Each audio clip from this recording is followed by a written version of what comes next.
octagon where the nicknames are made up and the long shots might just pay up. This is Chronic Combat Conversation.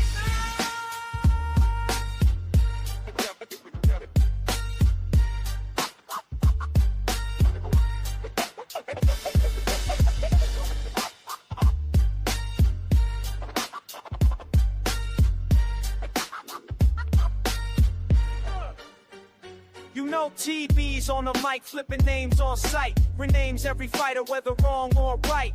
Rule with the glasses, rolling up the stash, breaking down the fights while they chase that cash. Parlays, props, dogs, long shots too.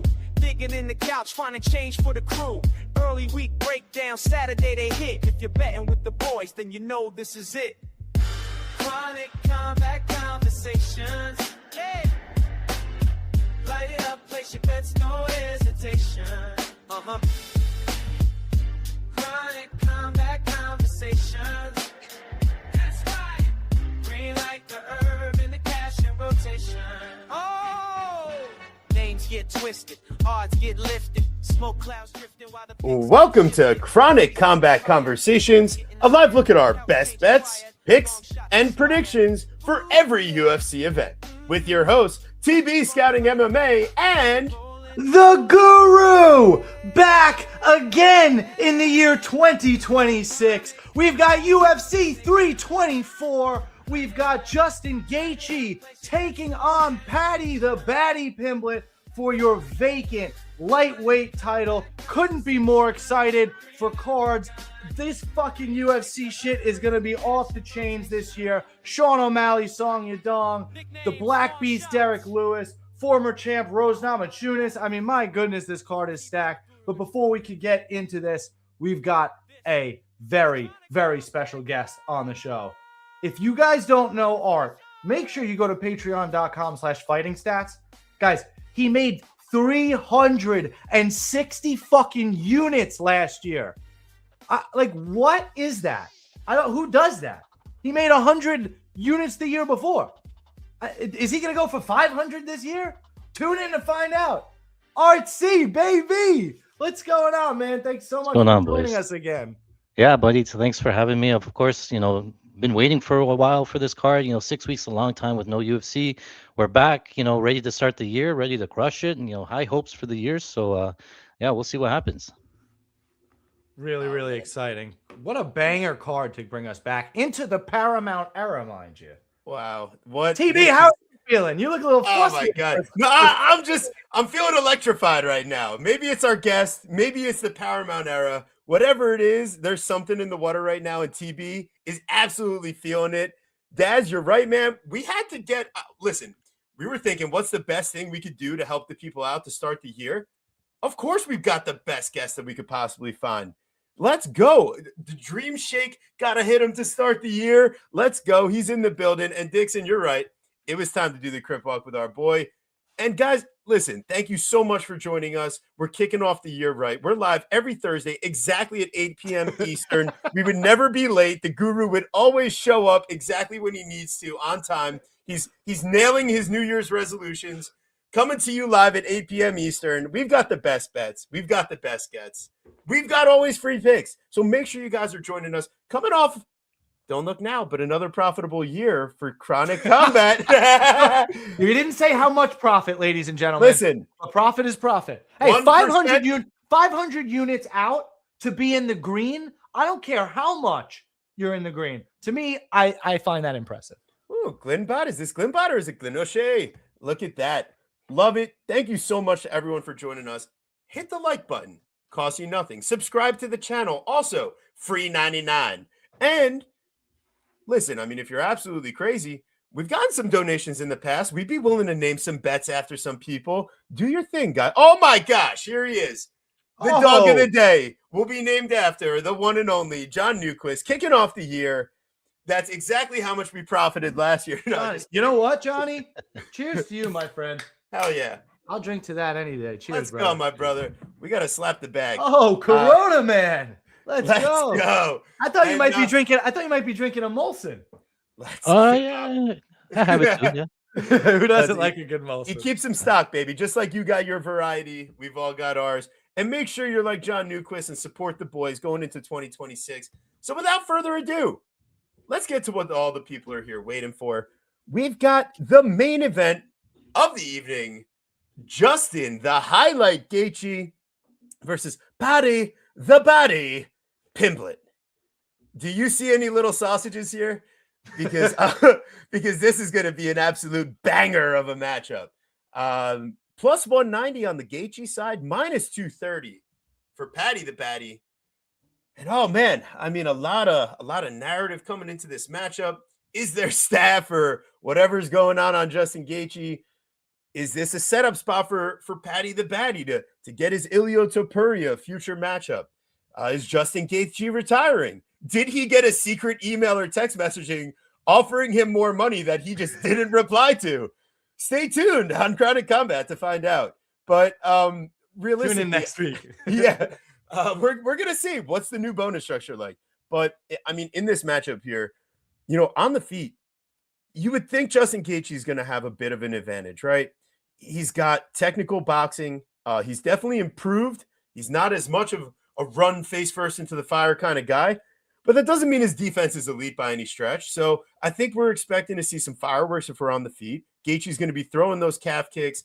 You know, he even switches up a little bit. He'll bring him up to the head as well. But, you know, something about Justin is that, you know, a lot of these kicks and a lot of these setups, you know, he better hope that he doesn't get into the grappling realm. Because while he has great first level takedown defense, stuffing initial entries, and avoiding control time, once things start getting into extended control periods or scrambles and you start sticking to the guy and things start slowing down, well, that's where you see things starting to get exposed on the Gaethje side. Top level wrestling credentials, but really lacking in the jiu-jitsu department. And that's ultimately where I see Paddy putting a stamp on this fight. I don't know if it happens right away. I don't know if it happens later in the fight. Maybe we even get a decision.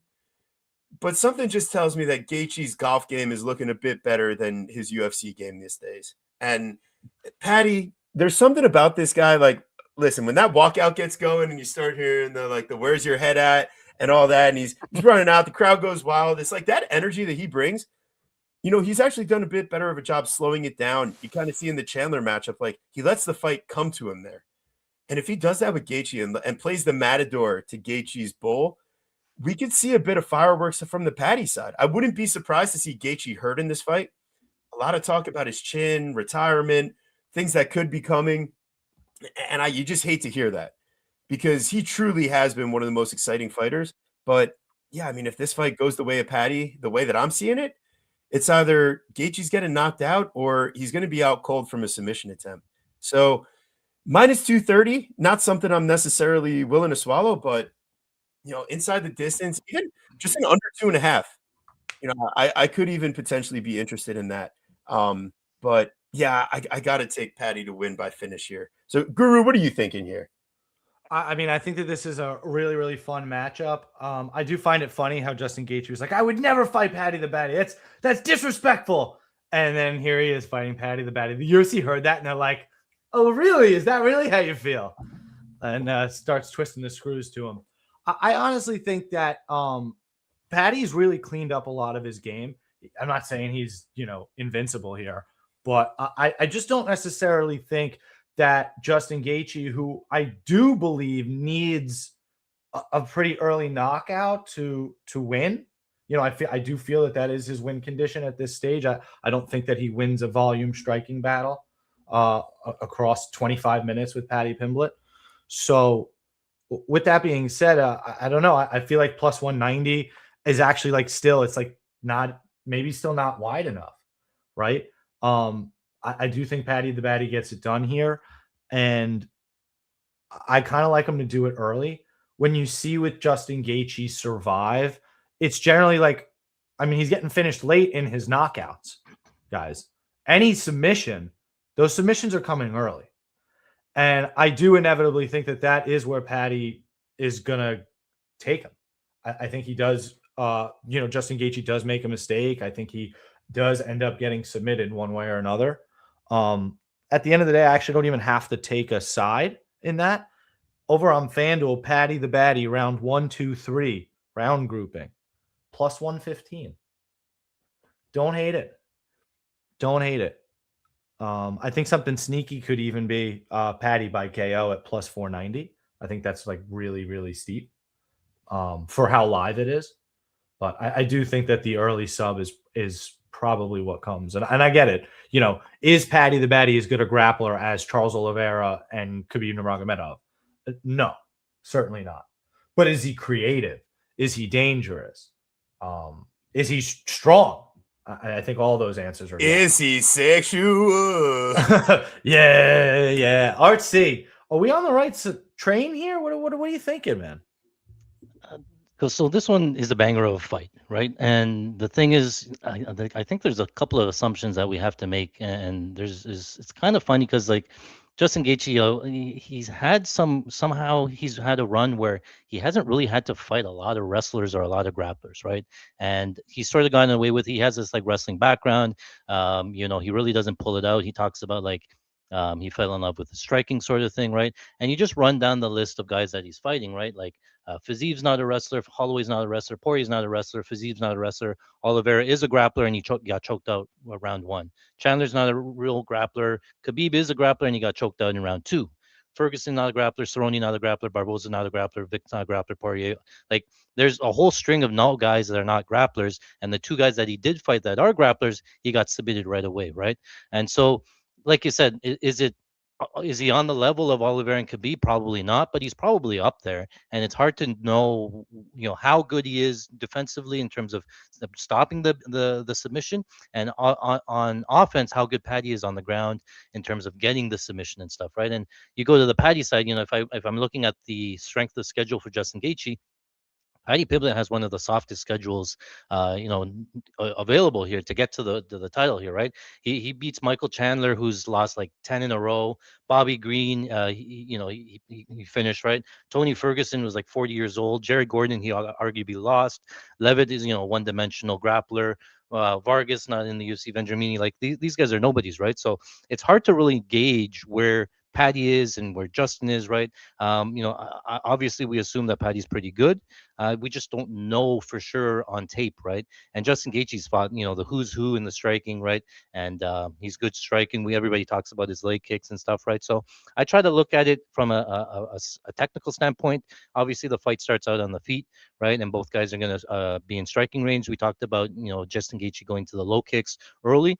But if you didn't know this, Paddy Pimblett actually throws a bunch of low kicks as well. He has a 46% kicking rate, which means that any time, like in his combos and stuff, 46% of the time he'll work in the kick, whereas Justin Gaethje is only 30%, right? And he goes to the outside low kick. Justin Gaethje, he actually throws that about 18% of the time. It's his most frequent strike thrown, but Paddy also throws it 14% of the time. But Paddy will mix in the the lead high kick at 12% and the lead low kick at 10%. So he's more diverse in the kicking, whereas Justin Gaethje is really only outside low kick. So I bring it up because again, the fight starts out on the feet. Whether or not Paddy shoots right away, I don't know. But if he doesn't, he's usually going to stay on the outside. And he's going to be in that kicking range. I think it's going to be like a footsies sort of matchup, a little bit of a staring contest to start out. It is a first 5-round fight for Paddy, so I don't really see him going balls to the wall, especially early. There might be a feeling out process, a little bit of kicking, right? Whatever. I think that the leg kick damage though can start to push the fight. So if one guy starts to limp, or the leg kicks start to add up, then maybe Paddy looks for a takedown or looks to grapple pretty early. I don't know if he's going to go out of the gate, but again, you talked about it. He has a big grappling advantage. Just whether or not he can get Gaethje down is one thing, right? And the offensive wrestling from Paddy hasn't been that impressive in terms of getting the fight down to the ground. So it's sort of unknown if he gets it there. We know if he gets it there, he wants the body lock. He wants to get to the back. He probably stays on top and probably hunts for the submission. The submission is very live, but again, there's a couple of unknowns whether or not he's going to get it, keep it. Can he keep, can Justin Gaethje keep the fight standing? On the feet, you're obviously going to favor Gaethje. He has power. He throws. He has a good chin. He's been historically pretty durable. He's getting knocked out by some really good strikers. And Gaethje is the best striker that Paddy Pimblett has fought, right? And the thing with Paddy is that he's very hittable. Jerry Gordon landed a couple of times. Even Bobby Green landed. I think Tony Ferguson landed and rocked him, sort of thing. And as like Cody Garbrandt says, sorcerers don't get knocked out, but Paddy does he eats a lot of damage. So if there is ever a time, Patty, Gaethje throws a lot of heat. I could see a knockout coming from the Gaethje side. I do think that Gaethje's a better striker. Couple of unknowns, so yeah, I could see it going a little, both ways. I don't necessarily think that Gaethje's round one KO or bust. I do think that if he keeps the fight standing, I think that he can throw volume. They maybe the accumulation of leg kicks. If Patty can't get the wrestling going because Gaethje's defensive wrestling's pretty good, and then he's forced to strike, then it could look completely different. Gaethje could look like a big favorite, especially with the low kicks. Patty hasn't really had to fight and deal with somebody that low kicks either. So, it wouldn't surprise me if Patty's on one leg by round 2 or 3 and then, gets finished later, sort of thing. So I can see it going a couple of ways. And again, the tape doesn't show how good defensively Gaethje is, how good offensively Patty is. If I had to pick, though, I'm going to lean Patty just because he's younger. I'm thinking about, why did they pick these guys on an interim card to start off the new year? They're moving to Paramount, so they're trying to get as many eyes on it as they can. Who better to start with Justin Gaethje? He always brings a good fight. But I think future-wise, it's the UFC trying to prop up Patty, maybe set up the Patty versus Ilya fight like we talked about. Gaethje's talking retirement and stuff like that. So they always try to get these big names, everybody knows about. With these up and comers, they sort of prop them up. So looking long term, it's probably a setup fight for Patty, but I'm going to go with Patty on the money line. I think, or there's a good one. If you do on DraftKings, like I don't think Patty finds a sub early. So if you do like Patty and starts round 2 or something like that, you can get close to pick them, and that's a better way of taking the money line or laying the juice there. So yeah. Yeah, I like that. A feeling out process round 1 in a 5-round fight, and that'll cut down the price significantly. So I like the way you're thinking there, Art. Might have to give a little look that way on the play. And man, I like what we cooked up. So this is beautiful. Let's keep it rolling. We've got the new co-main event of the evening. Sorry, Amanda Nunes, you're gonna have to wait to make that return because Kayla Harrison ain't making it. Yeah, neck surgery ain't no joke, but yeah, she'll be back. So anyways, we have Sugar Sean O'Malley at minus 205 versus Song Yadong, the fearless Song Yadong, plus 170. Man, this is quite interesting. Guru, I'm curious to know what you're thinking about this fight. Give me an unmute. Give me an unmute. Yeah, I mean that's fair. I don't love the price on Sean O'Malley, but I do think he gets it done. It's a really tough spot for him in his career. On a 2-fight losing streak, back to back, really poor performances versus Merab Dvalishvili. Obviously, the fight in June, he just really wasn't competitive in even for one moment. And just didn't. I don't understand what he did in the time between them. Wasn't enough time to really fix anything anyway. So I do still wonder where his head is at. Talking retirement, talking legacy, just kind of a bit all over the place for Sean. Song Yadong, on the other hand, he's just somebody that each time he's taken that step up in competition, he doesn't really win. And he's always struggled against long, rangy, fast strikers. I still, to this day, I still don't think he beat Marlon Vera in that fight in 2020. I was so pissed at that. Losing to Kyler Phillips, losing to Corey Sandhagen, losing to Peter Yan. Peter Yan, understandable, current champ. But I obviously, I think the fight that everybody wants to draw comparisons to is the Corey Sandhagen fight. And yeah, Song Yadong started off decently in that fight, but I think Sean O'Malley's a quicker starter in that regard compared to Corey Sandhagen. Even still, when you watch him in the Pedro Munoz fight, like he's not always the quickest starter, which is why I just don't necessarily love the price. Sean O'Malley decision is the easiest shot there on the board. I do think it's like Occam's razor. I just think he's too versatile and he's too fast for Song. I think he's got too much to offer. His footwork's going to make it really difficult for Song to grab a hold of him. I still think Sean O'Malley's grappling and wrestling is underrated, regardless of what's gone on with Merab. So I like Sean here by decision, plus 115 over on FanDuel. I guess if I'm talking to grandma Maybe you go in Sugar by KO 2-3. Maybe you're hoping he gets a cut stoppage, but I don't really see it. What do you think, TB? Art, let's pass it off to you. No. Art. We're going yeah, Art. Art. Yeah, go Art. I'm running the carousel right now. All right, no worries. Yeah. So with Sean O'Malley, you sort of know what you're getting, right? Long rangey striker, dynamic, switches stances a lot, good volume, good length, right? And he's gonna have a height and reach advantage here against Song, and but that's pretty much it. Like the bigger cage helps him. He's on the outside. I thought he was talking about retirement as well. On the feet though, Song Yadong's not a fish out of the water on the feet. He throws with good power. He works in his leg kicks as well. I think that he can make it pretty competitive. Both guys very durable, really good chins. That's why I do think that the fight goes to decision. Both guys have never been knocked down, so it could be a 15-minute striking match, but I do think that Song Yadong has some grappling upside here. And, I point to the Sean O'Malley fight. Obviously Marab is a different animal, right? But the reason, if you think about Marab and you think about takedowns and you think about relentless pressure and stuff, right? And one of the things with Marab is that there's a reason he breaks so many records for so many takedowns is that he just doesn't have the best top control, right? He rinses, repeats, gets a takedown, he lets you back up, and then he rinses, repeats, and get you back down and stuff, right? Like he got 20 takedowns in that last fight against Corey Sandhagen, right?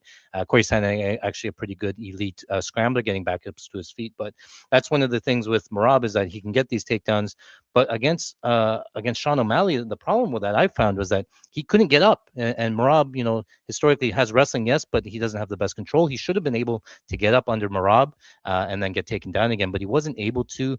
And then I think about Song Yadong. He's at Team Alpha Male, full of wrestlers, good front chokes.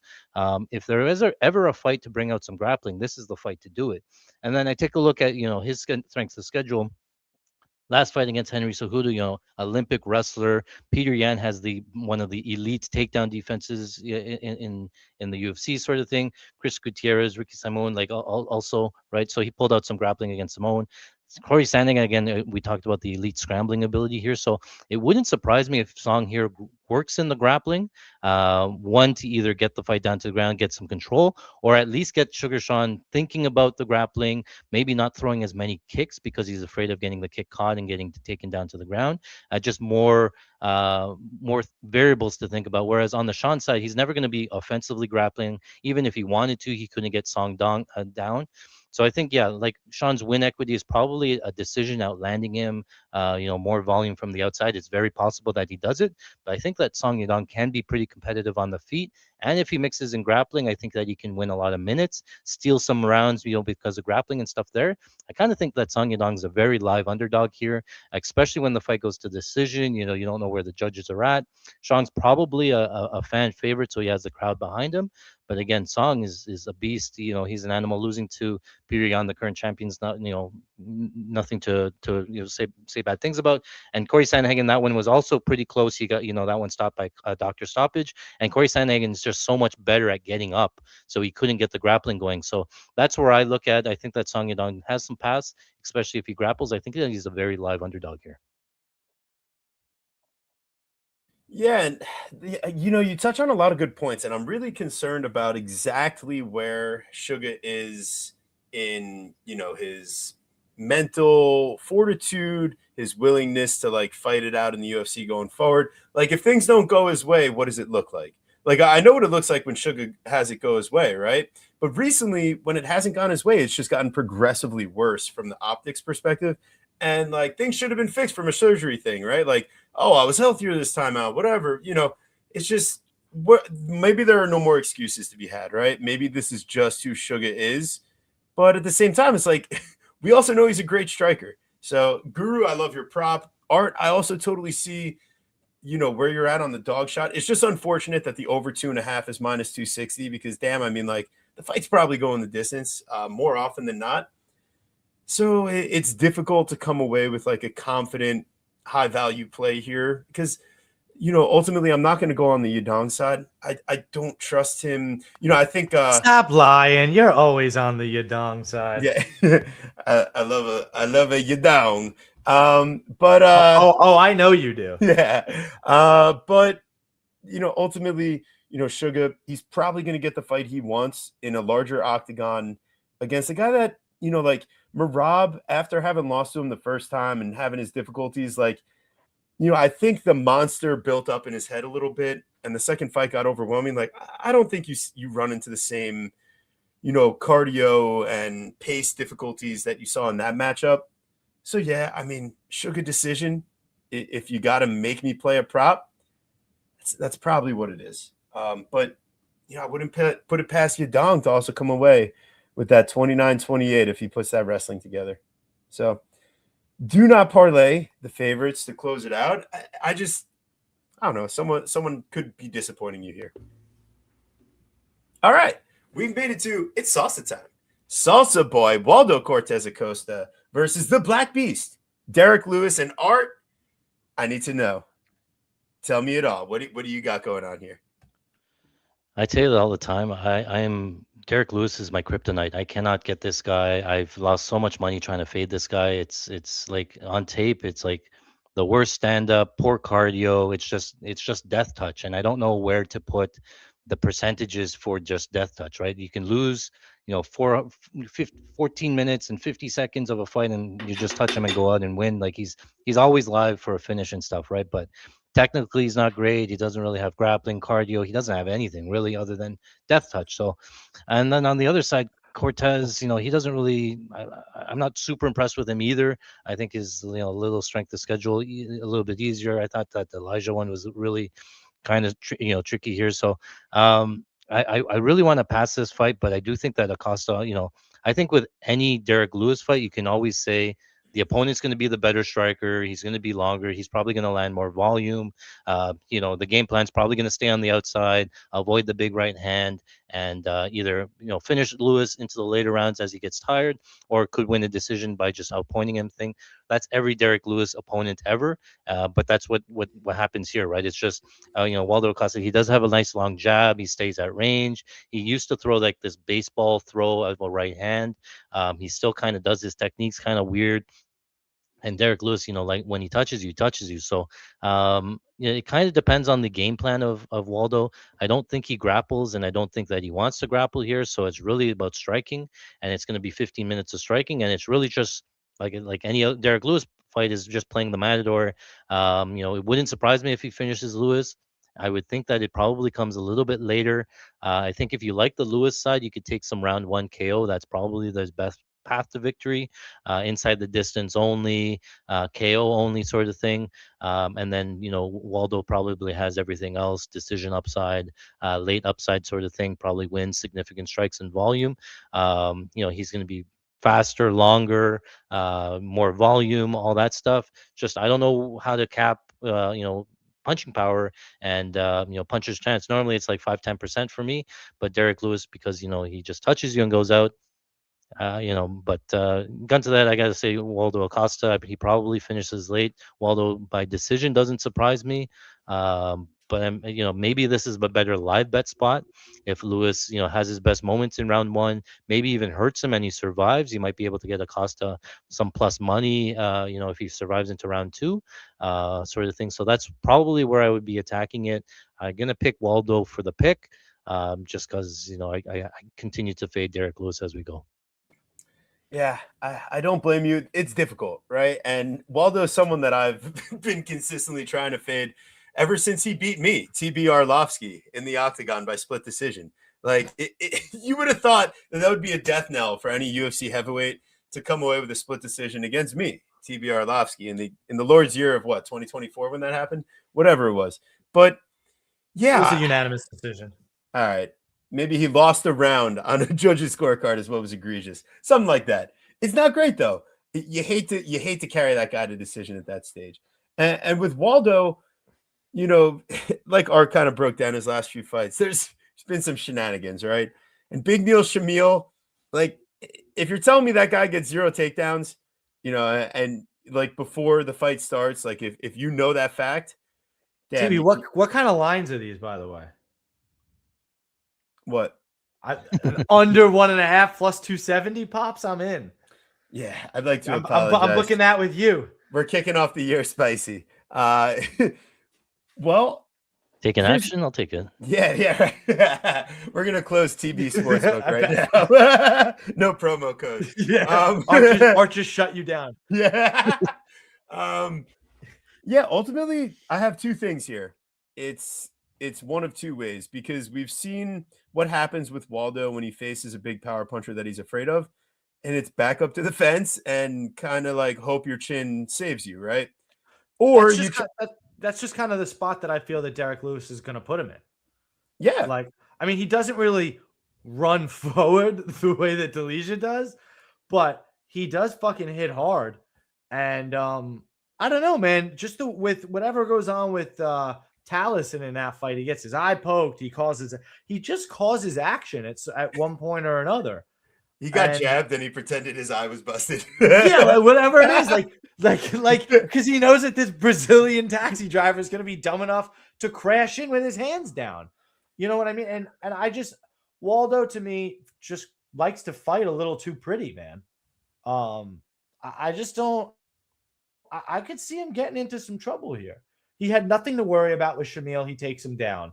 I don't know what the fuck the referees are doing in the Delija fight, but that hurt my bank account and my soul so much. I tried to explain it to you, and until you because you had like an event or something that night, and until you saw it in full, it made no sense. I couldn't explain it properly to you. Art, not only did we have a sizable money line play on Delija, but we also took a nice size sprinkle on Delija round 1 KO. Like we thought we had it. Yeah, I was there. I was yeah. We thought we had it. So can I interest you in two options? It's Waldo. Wait. Let me say my prop, and then you can say whatever you want to say. You already interrupted me to steal thunder, so go ahead. No, you got no thunder. You're all electricity. You're all flat. Right, well, you got a prop or you got nothing. What's going on here? Come on, you're wasting the people's time. Round 1 KO plus 700. The round 1-2 KO plus 450. Fair enough. Mr. Derek Lewis. Derek Lewis knockout, because it can happen literally at any second of the fight, plus 380. I think that's probably good enough. And Waldo decision at plus 250. There's options, right? There's options for you out there if you need them. So choose wisely, right? All right, we're moving on. We've got Natalia Silva-Dalla at minus 380 versus Thug Rose Namajunas at plus 300. Guru's not, he's considering it. He's letting it, he's tasting it, he's rubbing around. You know, the first TV nickname of the year. Is it gonna do? It's Silva-Dalla time. Minus 380. Oh my god. Over 2.5, minus 475. Oh my god. Natalia Silva decision, minus 225. I'm throwing my hands up in the air and I'm just saying, I don't know what to do here. So, Guru, maybe you could tell me. Can I take a random stab here? I don't think it happens at all. Okay. I don't think it happens at all. All right. But we have to talk to Grandma for it. Okay. All right. Are you ready? Grandma's. We have to go. Okay. Natalia Silva by submission at plus 1,500. I know. She hasn't hit one in the UFC yet. She hasn't attempted one either. Yeah. Because the knockout's plus 550. I thought you were taking me there. I was going to distract Grandma while you dig into Listen, at the end of the day, right, if the finish probably isn't even too bad, or fight doesn't go, like any sort of just fading the narrative in terms of this insanely juiced number. It's so bad. It's so bad. Yeah. But I get, listen, we're talking pennies on the dollar, but I get it. She's just going to win she's just going to outpoint her and dance around to a decision. I mean, it should just probably look like the Grasso fight. I don't really see what Rose has at this stage. I mean, she did do well in the Miranda Maverick fight, which was unfortunate for us Miranda Maverick bettors. But they're clearly using her name value for this spot, and I just don't really see where Rose can get it done, other than maybe just hurting her on the feet. But Natalia Silva's looked like Neo. She's looked like the one.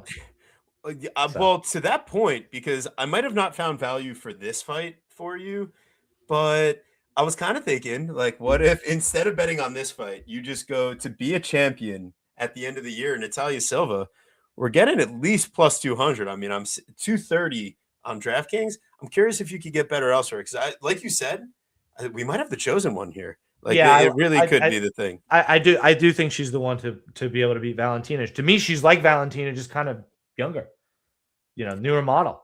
So I do like that, TB. I think that's a more fun way to even play this fight in a cerebral meta type of way. Yeah, I mean, if we're already at the Thug Rose fight in January, where could we be by December? Yeah. I mean, I think she might get it by International Fight Week. Who else does she have to beat after this? White House? Maybe. Who does she have to beat? I don't know who else there is. So it's she's next in line. Yeah, it's basically this because it's Manon and Blanchfield and Macy Barber and Zhang. Like none of these fighters are getting it before her. No. All right, I'm gonna go find the best line on that. While Art, what do you think about this fight? Let me give you perspective here before you do that, because I did look into it last night here, and you mentioned the plus 230 line, right? And the assumption is she's going to beat Rose here as minus 400. I get it.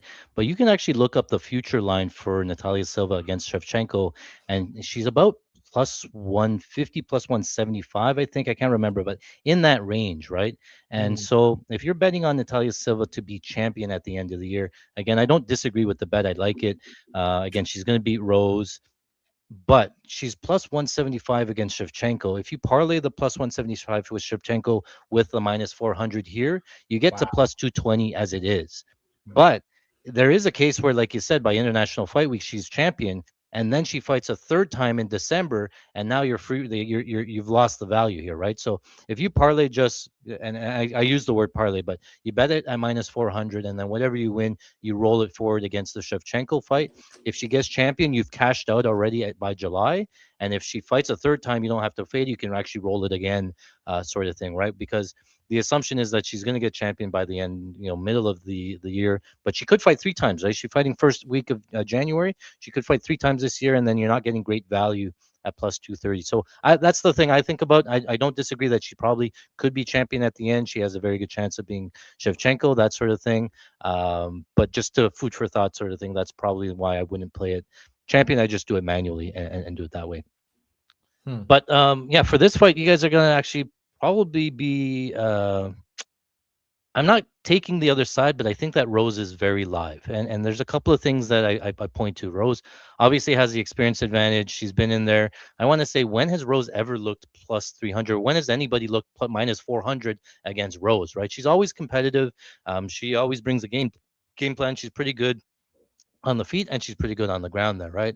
And so with Natalia Silva, you know what you're going to get with her, right? She's going to skirt along the outside, use a lot of kicks, a lot of hayas, not a ton of power. She's going to stick and move and volume, very hard to close the distance, very hard to get a hold of, all that stuff. So, the takedown defense on paper has looked elite because, one, it's hard to get a hold of her and, try to grapple. And two, she hasn't fought any real grapplers, right?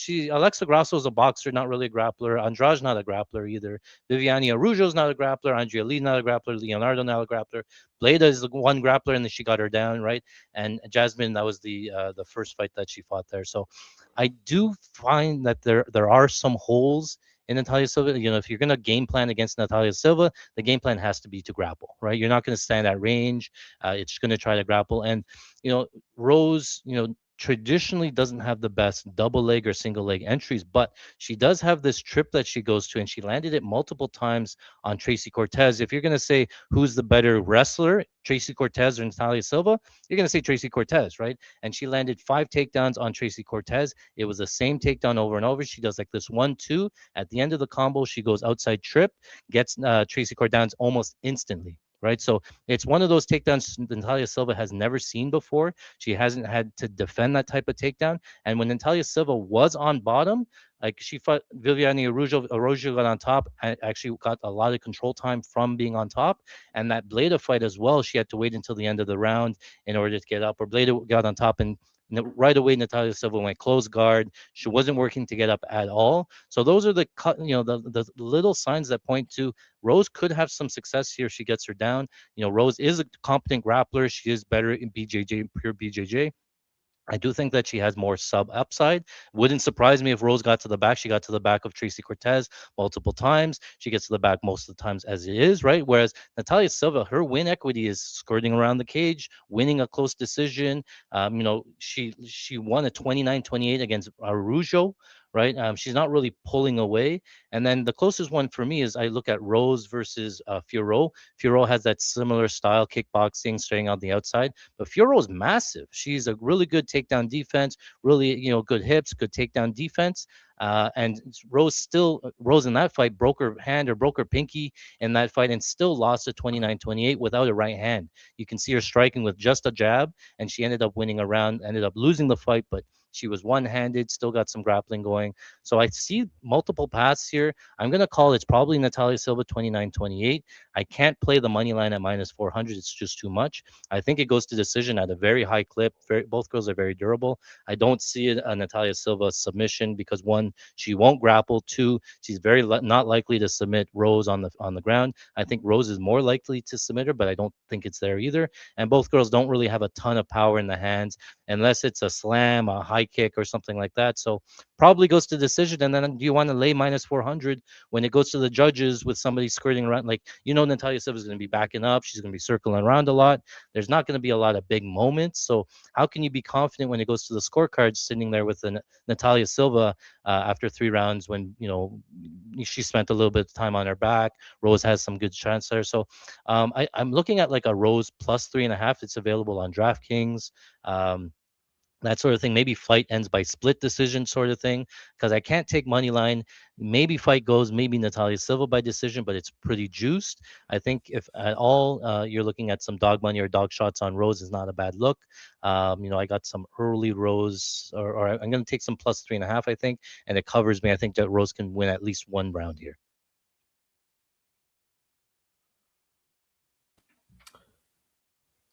Yeah, no, you're not wrong, man. I mean, Rose she's got to compete to her. It's all about, do you wrestle? If not, Rose is probably going to try to fight, right? So I like the way you're thinking.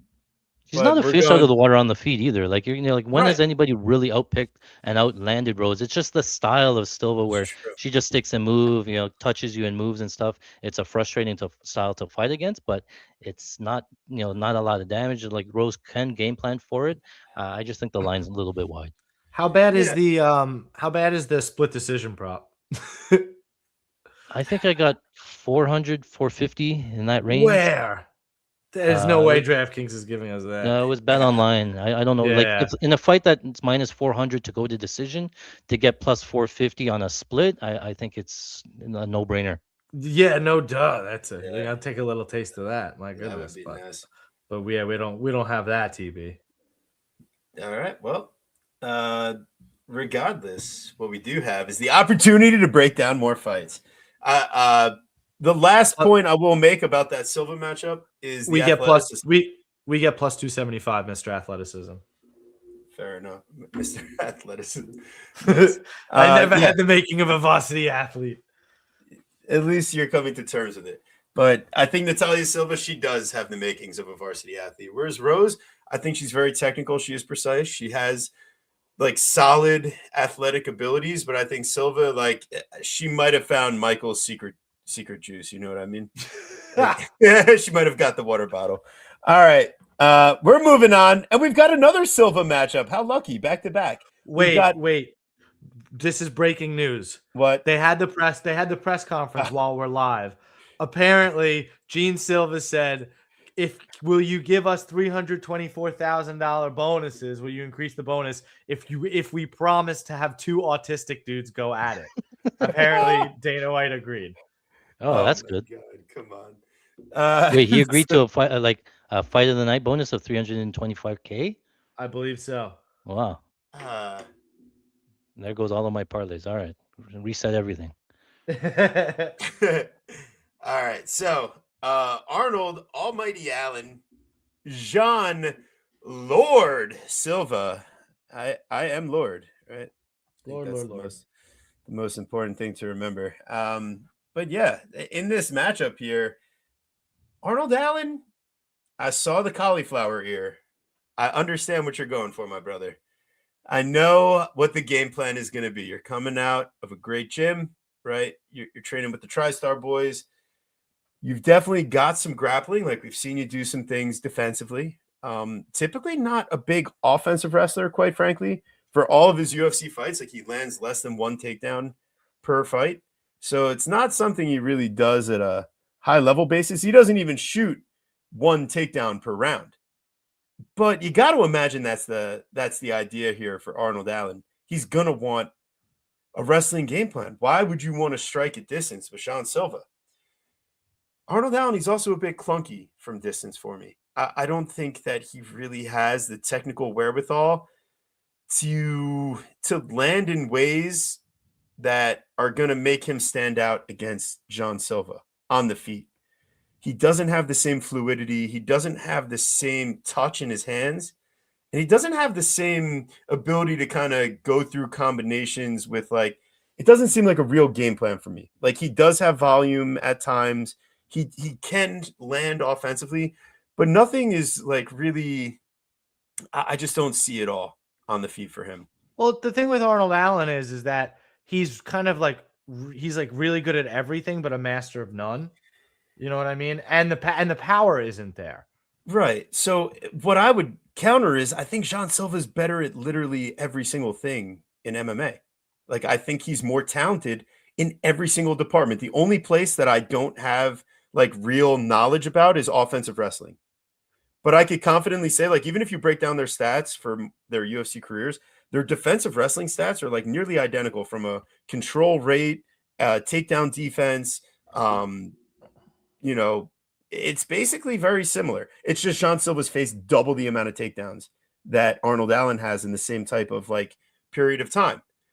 So I think Jean Silva is going to be equipped to deal defensively with the offensive takedown threat. I don't think Arnold Allen, he's never used a heavy offensive wrestling game plan. I don't expect him to be successful with it against someone that I think is so technically skilled everywhere. Like the issue against Diego Lopez is he started smelling his farts a little bit too much.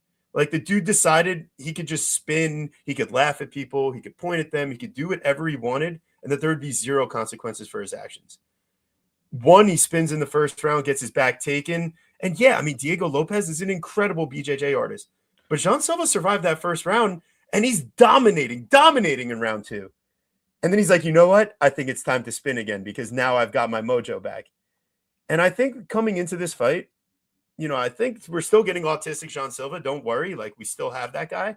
But I don't think we're going to see as much of the fucking around because I think he found out. You're playing right into my handicap, baby boy. So Jean Silva, I understand Arnold Allen has never been knocked out before, but if you watch what happened to him in the Movsar Evliev fight, and Jean Silva lands in that same way in round two, it's night. And there's like Charles Jourdain, he moved down a weight class thanks to Jean Silva and his power. Guess who had never been knocked out before? Charles Jourdain. Guess who had never been knocked out before? Melsik Bagdasaryan. People that have never been knocked out before took their first L by knockout at the hands of Jean Silva. And I think Diego Lopez was truly on that path until Jean Silva made a decision to start spinning again. I think Arnold Allen loses by knockout. And if he's shooting crazy amount of takedowns, it could be by submission too. And nothing would surprise me. But Guru, I'm the narrative. Tell me how you're going to fade me. No, I mean, you literally had me right up until the end. You're like driving all the way, and then you just drove right off the. No, I think the fight goes the distance. I think you kind of have everything right. I don't think that Jean Silva is going to go for broke the same level of way after just getting off his a knockout loss in the UFC. I do think he's a little bit more conservative. I do think that he's probably faster, more powerful, more dynamic striker than Arnold Allen. But I think Arnold Allen's footwork is really good. I think his boxing is pretty solid. I think he's got the wrestling upside here. I think he's dangerous to make this fight close in that regard. I do think that the damage and his lack of kind of head movement do end up catching up with him. And I do think Jean Silva wins a decision. But why do I need to take a stab on a side? I'm getting plus 100 over on Caesars for fight goes a distance. He's not. I don't think he's knocking out Arnold Allen here. I really don't. Because, you know, when you look at these fights, I mean, again, Charles Jourdain, yes, it's the first time he's getting knocked out. But what was Charles Jourdain's game plan in that fight? Like, I mean, he had nothing for him. They tried to wrestle him and it was not successful. Right. That's just not. But Charles Jourdain's not a wrestler. Like, so like that's Yeah, but I mean, like, I don't care who Arnold Allen's been training with his last game plan or training camp, whatever. He's also not a wrestler. I'm sorry, it's not who he is. It's not. I just don't think that. I think that it's a little overblown. I don't think that he's this incredible, crazy finisher. Again, the Drew Dober fight, it's a cut stoppage, boys. He doesn't knock this guy out clean. I mean, Drew Dober had not. And Melchik Bogdasarian is like a fucking, karate. He had never fought anybody that was going to hit him like a piston, and he hit him. So I'm not. I don't know. I think London Bridge is falling down. Art, can you bring some clarity? Can you split the tie on the? I'll be the tiebreaker. Yeah. All right. Let's see what's going on here. Go. You mentioned it. Arnold Allen. He's good. He's very well rounded. He's good at everything, right? He good technical striking, nice high guard, good kicks, good wrestling, good BJJ, right? Decent chin, I guess, because he hasn't been knocked out. But he's not like a specialist anywhere. He's good everywhere, but not elite everywhere or anywhere. And that's the thing here, right? And Arnold Allen, his best fights are like the Giga fight where he's at range. He wants to be technical. You go, I go. You enter the pocket. You come into the pocket, sort of thing. You take turns, and it's like a 15-minute striking match, technical one, right? Like he's probably the better technical striker between him and John Silva. That's not really a question. He's better that way. Better probably defensively, but John Silva, there's only one direction that he goes, and that's forward, and he brings it, right? And he's always throwing with power. He does have one of those death touches where he just throws everything with power, in the kitchen sink sort of thing. Against Diego Lopez, I was on Diego Lopez that one, and that was because I figured that John Silva was going to fight a John Silva fight, bring the fight to you, and Diego Lopez just has a granite chin and throws with power himself, right? So in that type of chaotic fight, I'm going to take the guy with the better chin, more power, things like that sort of thing, right? But in this fight, thinking that John Silva does the same exact thing where he brings the fight, creates chaos, right? The last time that somebody did that, right? And I look back at Arnold Allen's fight tape, right? Jiga, he gets the fight that he wants. Evlev is grappling. Holloway is obviously just a volume, beast. He can't outstrike Holloway. Calvin Kattar, he gets his way. You look at the Dan Hooker. Dan Hooker was the only guy in that list that really sort of throws caution to the wind and starts coming forward, bites down on the mouthpiece and starts pressuring Allen. And what does Allen do? He just bites down the mouthpiece and starts throwing back. And they went rock'em sock'em in that round, and they just threw everything, right? And I think that if you back up Allen enough, he will start to do that. He'll start to just say, okay, fuck it, let's go, bite down, and let's make it a chaotic fight. Or the other opportunity is, like you said, trying to grapple. I don't know if he's going to have success trying to grapple. I think if he does, he might stick his neck into something like a Bryce Mitchell did. So I think it's going to be sort of chaotic, and I think it's going to be on all-out war, like you guys said. And in that war, I'm going to take the guy with the better chin, John Silva. I'm going to take the guy with the better power, John Silva. And I think that, if he does touch Arnold Allen, it wouldn't surprise me if he finishes him. If you take a look at the Dan Hooker one, he had Dan Hooker backed up. He was throwing all these, shots, but he's not moving the head off the center line. Dan Hooker just touches him with like a check left hook, and it wobbles him, right? He gets dropped by Evlev as well there. Those guys aren't on the John Silva, like on that level of power there. I think if John Silva lands any of the strikes that he landed against Diego Lopez, Arnold Allen goes out, and I think he's going to find multiple opportunities here to land that. So I don't think I have fight doesn't go, but I got a good early number, plus 150, and I think I got some ends by KO at plus 200, because I do think that if it starts going wild, I'd rather have fight ends by KO than just a side. Arnold Allen does throw with power, but I think it's just going to be a crazy fight for as long as it lasts.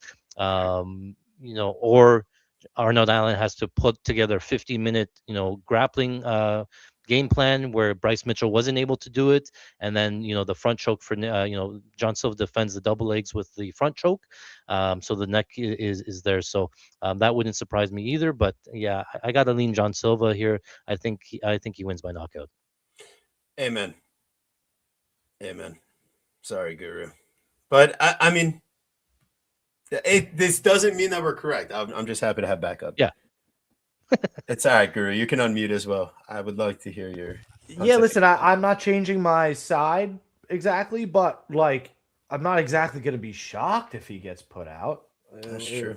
really wouldn't surprise me at all. I'm not sure that there's. I just feel like maybe it's just the plus money that tantalizes me. Yeah, I feel like there's Yeah. the value. The value. All The market's going the other way. I'm getting plus 100. Market sitting minus 120, minus 125. So They would it have to seems take like a lot of damage for it to go to decision. Like they would have to throw and multiple knockdowns, maybe maybe you're laddering knockdowns and stuff. But John Silva just doesn't give him that type of fight that goes to decision quite often. that is true. He does. It's a lot of output. It's a lot of output. it's a pretty good stat too. Yeah, guys, we're live every Thursday, right at 8 p.m. on the dot. Every single week, we got the best bets. We've got the best guests. Always free picks, free 99. Tell your family, buy one get one free. Yeah, listen, we're here for a good time. Always kicking off season 6, right, Guru? Season 6, guys, episode 208. Wow, look at us. Look at us. It's an amazing time. Listen, if you haven't done so already, subscribe to the channel. We're on the countdown to 900, but realistically, we're on the countdown to 1,000. Like, it's kind of egregious. We haven't gotten there. It's a count up. But we don't, yeah, it's a count up. But we're not, listen, we don't sell our souls. Listen. We don't sell our souls. I'm not going to force you to buy anything. I'm not going to go out there and beg people to do it. But if you're here right now, I am going to beg you to just hit the subscribe button. So, all right, let's do it. We're moving on. You guys made it through the worst part. Okay, we've got Cousin Umar Nurmagomedov minus 1450 versus Gaethje Davison Figueiredo plus 850. My God. I mean, for such a wide line, we're favored to go the distance. Please explain it to me because I don't quite get it. I got to take fight doesn't go. Instead of Umar inside or Umar by sub, like on the chance that Davison's, makes Umar slip on a banana peel or something like that. Like, I'm pretty sure Umar could find a way to get a submission here. That would be the most preferred method for me. Davison, he's not great once you get him in a bad spot. He is great offensively from a grappling perspective, but he can kind of give up when put there. So Umar, I expect him to put him there. The dude's pissed off. He's coming off some disappointment. The family's probably not thrilled with him at the moment. So he's got to, put up or shut up, man. I'm not taking minus 135 decision when, inside the distance or the fight doesn't go. I think that there could be, for a minus 1450, you got to imagine there's a chance he finishes him. It's just, I think that something's off here, one way or the other. So I'm going to say it's off in the fight's not going to go perspective. Guru? Yeah, I really do. I very much like that. I really do. I look at my props here. I wrote down, Nurmagomedov 2-3 sub and like the grandma on Figgy finish. It's pretty good. Did you get that first prop that Glenbot had also? No, I need that one. Need the odds on that. It's a pretty good one. That's pretty good. Yeah, I do. I think that there's a decent chance that the fight does finish, TB. Unfortunately, it would really be on Cousin Umar's side over Figgy at this stage. I just don't really see it from Figgy. Even with us cashing on him as a major dog versus Montel Jackson, I'm pretty sure I led the charge. Like listen, if there's a correct pick, there's a 99% chance the Gurus had led the charge in his mind. And if there's a bad pick, there's a 110% chance that I led the charge. Without a doubt. This is just how it goes. So I'm just not even going to say yeah. It's how the conglomeration works. Somebody's got to be the fall boy, the poster child for bad things, and that is basically I handle failure way better. Is essentially without a doubt. Without a doubt. Yeah, I mean, I think Umar probably gets the sub. At the end of the day, we've seen Figgy get finished by sub before, so I know that's the Brandon Moreno fight. Yeah, once I was there. It was a good time, Arizona, but and it was in my mind forever since. It was in my mind forever since. That was fucking crazy. So that's really it. I mean, at the end of the day, right? More often than not, does this fight end in by decision? I would say yes. So nothing really interests me from a gambling perspective here. So Art, not only can you tell us what you think about this fight, can you even sell me on a play? Like, is there something that we need here? I mean, the money line here, you have to play Umar at minus 1,500. 15 to 1. You have to go lay it. Yeah. The line's wide. It has to be wide, but Umar's Umar. There's not a lot because of, such a wide line. But I think, like you said, really there's only two plays here. Fight goes and fight doesn't go. And when I'm thinking about Umar and his best chances, I do think that he probably wins a decision, but the line on Umar decision is like minus 120, whereas fight goes is like minus 130. So really it was like 10 cents difference to take fight goes versus doesn't go. And then the only real way, like, yeah, Umar could win by KO, but I don't see it. He has only one KO in the UFC. You think about Nurmagomedov, you think about grappling, you think about wrestling and stuff, but by heart, Umar is a kickboxer and he has some really good kicks. He throws that high kick like a jab. He keeps range. He pushes you away. If he doesn't need to grapple, maybe he doesn't need to pull it out here. Figgy's pretty good on the ground as well. So like Umar does mix in the grappling here and there.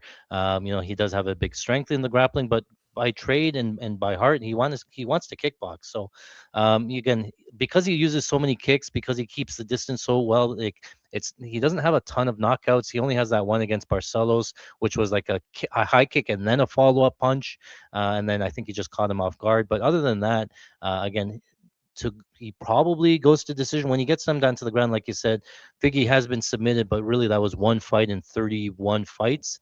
Not really a high rate of submission. Not like I wouldn't say Figgy's really defensively void when it comes to the submission here. So if Umar does grapple, I could see a lot of top time from Umar from grappling. I could see Figgy, accepting bottom position for a little bit. But I think Figgy on bottom, he knows what he's doing. He's going to keep close guard. He probably doesn't let Umar pass too much. Umar probably racks up some top time from grappling. And then from the striking wise, he'll probably outland him, outstrike him. He's sort of like the Russian version of a Natalia Silva, where he's going to skirt the outside, kick a lot, stick and move, but he has the wrestling upside as well. So yeah, it's probably Umar, but I'm going to take Ghost decision. I think it's Umar decision. So just based on the number, it's only like 20 cents more to take fight goes. And then for whatever reason, if Figgy comes out of nowhere, somehow wins a decision or has, some big moments, you get some Figgy decision upside as well. But I think 50-50 wise, I'm going to take fight goes because just that's the path that normally happens. If you could take fight goes and then you could take an Umar sub 2-3, because if it does happen, it's probably Figgy slowing down into the later rounds, and if there is a finish, it's probably sub, and if it's a sub, it's probably coming from the Umar side. So you can sort of play both sides on that way because sub 2-3 is a little bit juicier, and then goes to decision covers a lot of the outcomes there.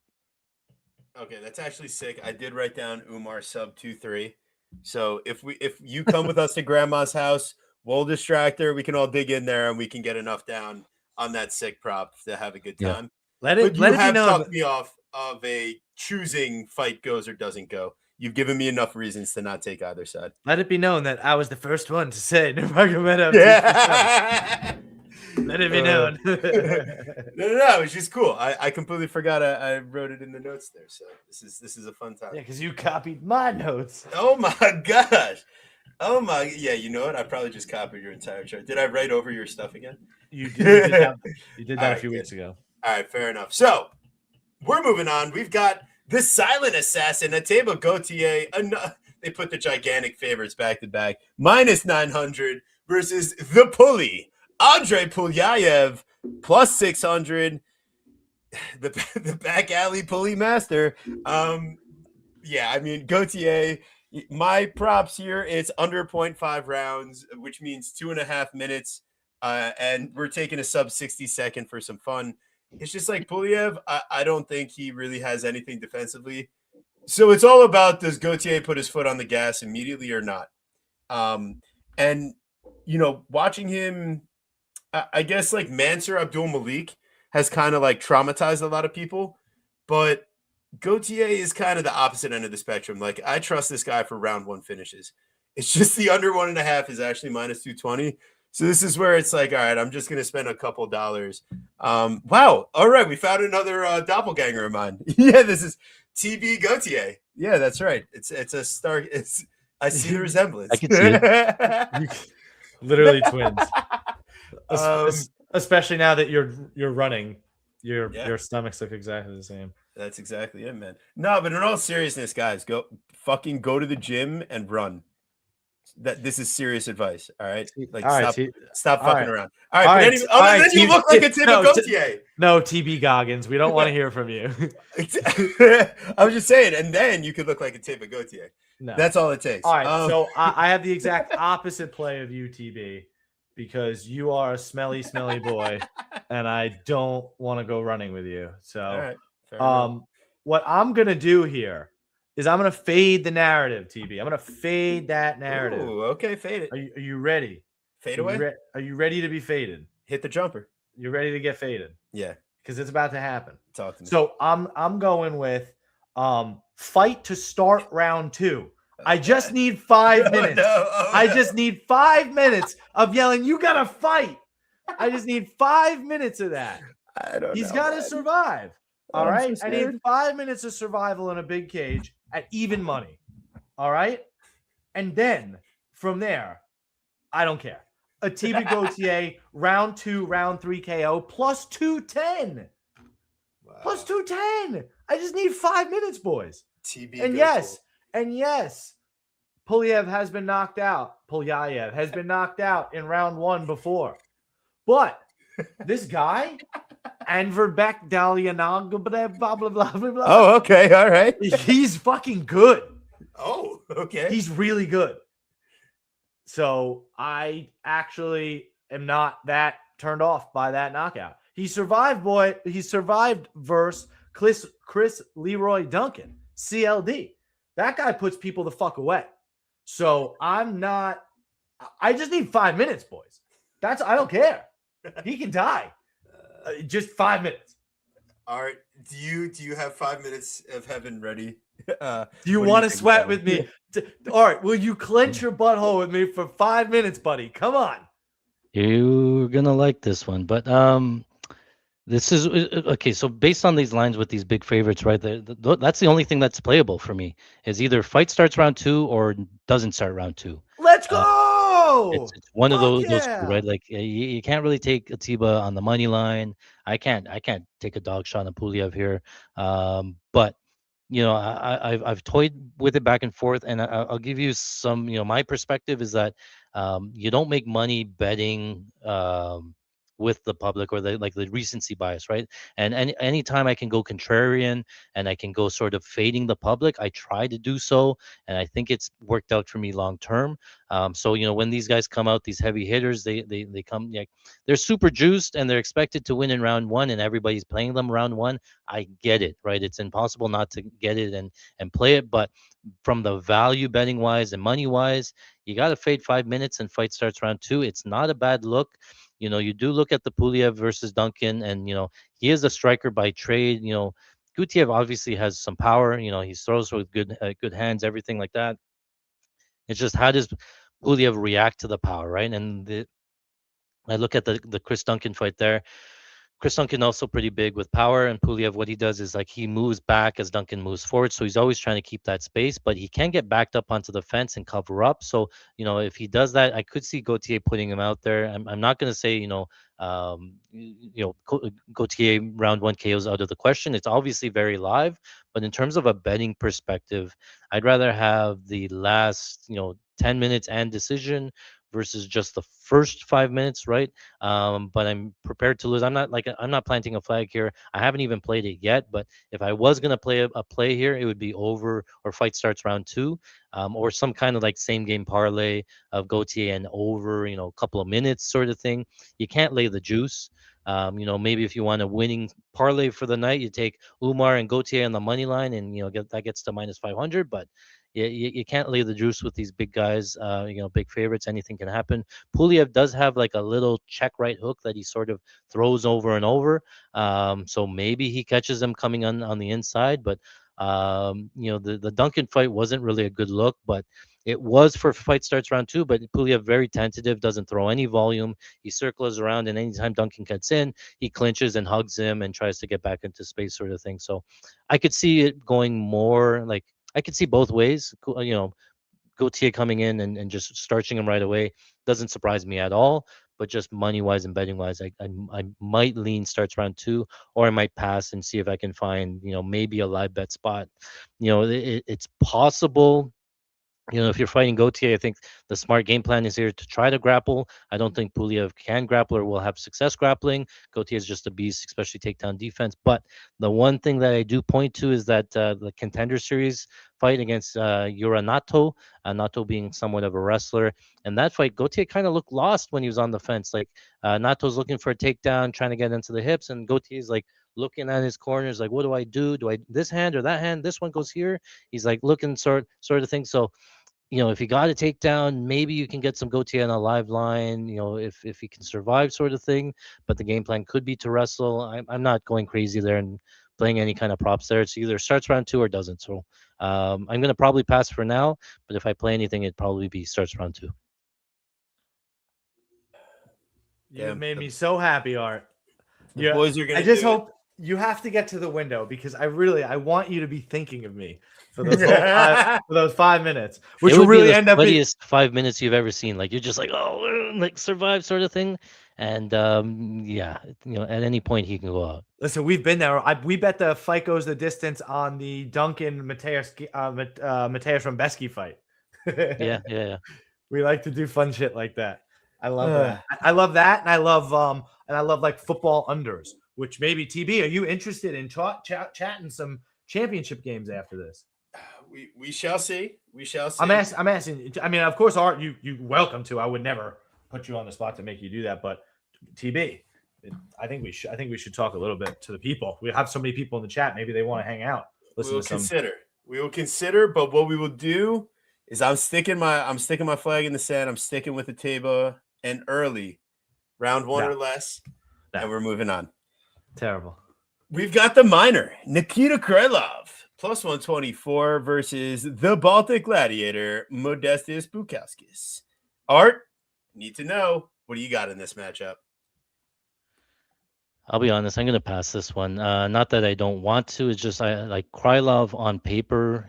On paper is the better fighter. He has some grappling upside, all that stuff, right? But he was off for 2 years. He comes back. He fights Dominic Reyes, gets knocked out. He fights Bogdan Guskov. He gets knocked out. And it's sort of hard to tell where Krylov's chin is at. And, I will bring up, remember when Volkanovski fought, he got knocked out by Islam. Then he fought Topuria and then got knocked out by Topuria. Then he had to fight Diego Lopez. And in that same spot, everybody's saying, Volkanovski's chin is done. He's got the back-to-back knockouts. Then he fights Diego Lopez and takes some absolutely big bombs from Lopez. His chin is completely there and not gone there. So it sort of reminds me about this spot here, and it's really just a question mark. Is Krylov's chin completely gone, or is it just the circumstance? Guskov hits hard. He hits people with that right hand, and he puts people out. And so does Dominic Reyes, right? So I want to sort of pass or see how he looks earlier in the fight and maybe attack it live. But in both the Reyes fight and the Gustav fight, what I found was Krylov really telegraphing his entries, right? He's like kind of herky-jerky standing there, and when he goes, he like level changes into the go, and then he comes up and he just exposes the head and the chin right there. And Dominic Reyes saw it. He just stepped back, just popped him with a little jab, and it put him out cold, right? So that tells me that probably the chin is not that good. All it takes is 1 or 2 shots from Bukauskas to put him out. So maybe like a Bukauskas round 1, I think that Krylov's chin is completely done.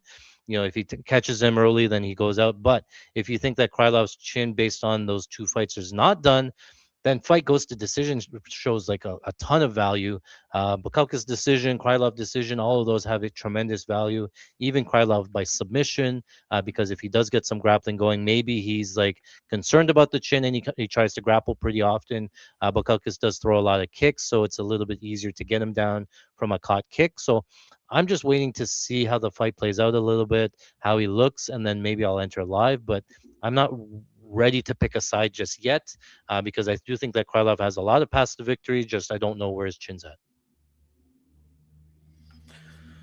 Yeah, I mean that makes a ton of sense. What Krylov has shown has been absolutely fucking abysmal, and that's from somebody who Yeah, honestly, I was pretty high on Krylov before he disappeared in the Ukraine war. Like, and then whatever fucking body twin they sent back here, completely forgot how to fight. You're right, Art. He has completely telegraphing his shots. He's got no fluidity in the striking or kind of mixing it up at all. To get knocked out just terribly the way that he did was really poor. But guys, I mean, who is Modestas Bukauskas bonking? I know he just finished Paul Craig at the end of round 1, but say it. Paul Craig. All right, you can continue. Yeah, but he was retiring. He completely quit there, man. Yeah. And Rafael Sequeira is not a UFC fighter. The dude's completely fraudulent. So getting knocked out by Guskov and Reyes, while the way that it happened was completely ridiculous, in a nutshell, it's not the worst thing in the world. So I have to begrudgingly take a dog shot here, and I'm gonna have to take a shot on the sub too at like plus 500 or some shit, because he's super live to get a sub, and the price is just too good to ignore on a guy like Modestas, who we know that those Cage Warrior grapplers are just they're just not it. They're just not it, fam. Yeah. So let me pull up that sub line. I mean, subs looking at plus 600. I mean, come on, boys. Plus 600 over on Hard Rock. Wow. Hard Rock or hard? Listen, if I can hit the sub, I'll have a hard, what I'm saying? Yeah, you know what I'm saying. Okay. I like what you're bringing to the table here, Guru. And Art, I get the trepidation. I get it. It's not this isn't something that I do without being fearful. But I think that like Modestas is just running in, and maybe in hindsight we say, oh yeah, this version of Krylov, that's still not impressive. If Modestas does win, that is a possibility in this universe. But what I come away with more often than not is that this is truly a step down in power, let alone step down in competition. Bukauskas, like the Prachnel fight, I'm not as impressed with that as like some people made it out to be, that he wins by submission there. I'm also not impressed with the fact that he's the one getting knocked down by Zach Pauga, and he's not dishing out any of the knocking down. That's extremely concerning, because Zach Pauga, that's another guy that you want to talk about someone that has no chin. Zach Pauga is that guy, right? Hey man, did you watch him in Karate Combat or not, man? That boy fought. You got to fight. But ultimately, Bukauskas, you're going to need a stoppage like that, because otherwise Krylov's better everywhere.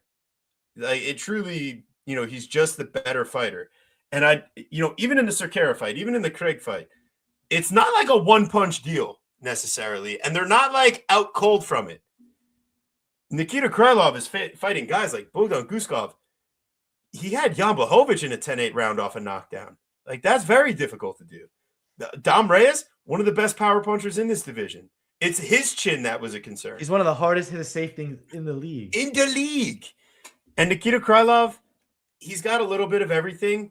And Bukauskas has it. Like, if you watch I don't know however many minutes the Cerqueira fight was, like 2.5 minutes? The first 2 minutes of that fight's a fucking close fight. It's like an even striking battle until Bukauskas finally lands the one shot that goes. Cerqueira's like, all right, I'm going to the fence. Just finish this thing. I'm done here. I don't think that happens in this matchup. So it's Krylov and Guru. I like your props too, but I got to be, we're diligent about the money line, and we could sprinkle a little elsewhere just in case. But let's make sure that we win some money if the money line hits. That's for sure. I'm just saying, don't make the prop too big. That's my. You had a great price prop. Two units on the money line, half a unit on the prop. Exactly. It's beautiful. I like it. That's a beautiful thing. And then we move on. All right, so we went to Grandma's, and she's got the pull-out couch. It's Alex Perez. Alex, pull-out Perez. His nickname on Tapology is The Decision. How terrible is that? I made a decision, and that's his new nickname. Yeah, I mean, up until like recently, when he was like, "Oh shit, I need money before my contract's out," he was not fighting consistently at all. Now you got some Alex Perez. Like, I'm getting back in there, baby. Like, give me a matchup. Isn't he the one with like a smoothie truck or something? Something like that. I need you to finish that research while I give my quick breakdown here. But Energy Johnson, I don't know why the line's coming in here. I'm baffled. I'm perplexed. I'm confused. It makes no sense. Yeah, listen, there's probably a 75% chance that Alex Perez wins the first round. That's just kind of what he does. That's kind of what Johnson lets happen to him. However, the second round 2 starts and Johnson comes out with those hooks, the uppercuts, and starts throwing that kamikaze game plan, it's game over. Perez is shelling up. He's getting hurt. Like, I wouldn't even put it past him to get sub shooting in for some desperate 5 miles away takedown attempt. It's Charles Johnson round 2, round 3 all day, every day. Like, Guru, I know you guys are boys. You ran into each other in the real, in the flesh. No, just kidding. But seriously, Charles Johnson, like, I'm trying to be a bit more limited. Sub? I said it could. Like, I wouldn't rule it out. Round 2, round 3 in general. Yeah, but I mean, I think it's KO. I think he knocks him out, man. And I don't even necessarily. I think he could do it round 1. I don't trust this guy, Alex Perez, at all, especially after he cost me money in the last fight for no fucking reason. Should have was really on the path to beat Asual Mabayev, but classic Alex Perez, he snatches defeat from the jaws of victory. So just a really poor performance. And I just think Charles Johnson has all the cardio, all the power, the size, the length. It's a fucking problem, man. So he's just going to knock him out. And I don't trust Alex Perez to survive at all. He's been knocked out twice, once in round 1, once in round 2. To your point, TB, yes, he's been subbed 6 times, 4 of them in round 1. But I feel like we'd have to go back and really look at those. I feel like a lot of those he's gotten hurt and then subbed, a little club and sub action. So I just think Charles Johnson. Hey, listen, what even is Charles Johnson by finish? Charles Johnson's probably, to me, he's one of the safest minus 170s we've seen in a long time. Maybe I'm missing something though. I guess it's just the fact that Charles Johnson's takedown defense is awful, and Alex is going to try to take him down. Right, but the get-ups are great, and Perez doesn't necessarily have cardio, like you said. No. And to even make things worse, I know you said he was on the path to victory against Asu. It was only round 1. He lost round 2 on at least 2 of the scorecards. So he wasn't even on the. But he no, fell. He was losing round 3 also. Right. No, but he was doing fine in round 2 and got sleepy in the middle because he's a sleepy boy. Yes, but like he has it. That's my argument. Is like it's going to happen even earlier this fight. Like Charles, correct. That's why he's going to get knocked out. All right, fair enough. We all agree. So we're going to move on. We all agree. I don't. Wait, Art, do we agree? No. Oh my God, I'm sorry. I got excited. All good. Art, what do you think? Before I was he reading your mind? Oh, maybe. I do agree with both you in that I like Energy. I like Charles. I think he has a lot of the upside. You talked about Perez winning round 1. I agree there.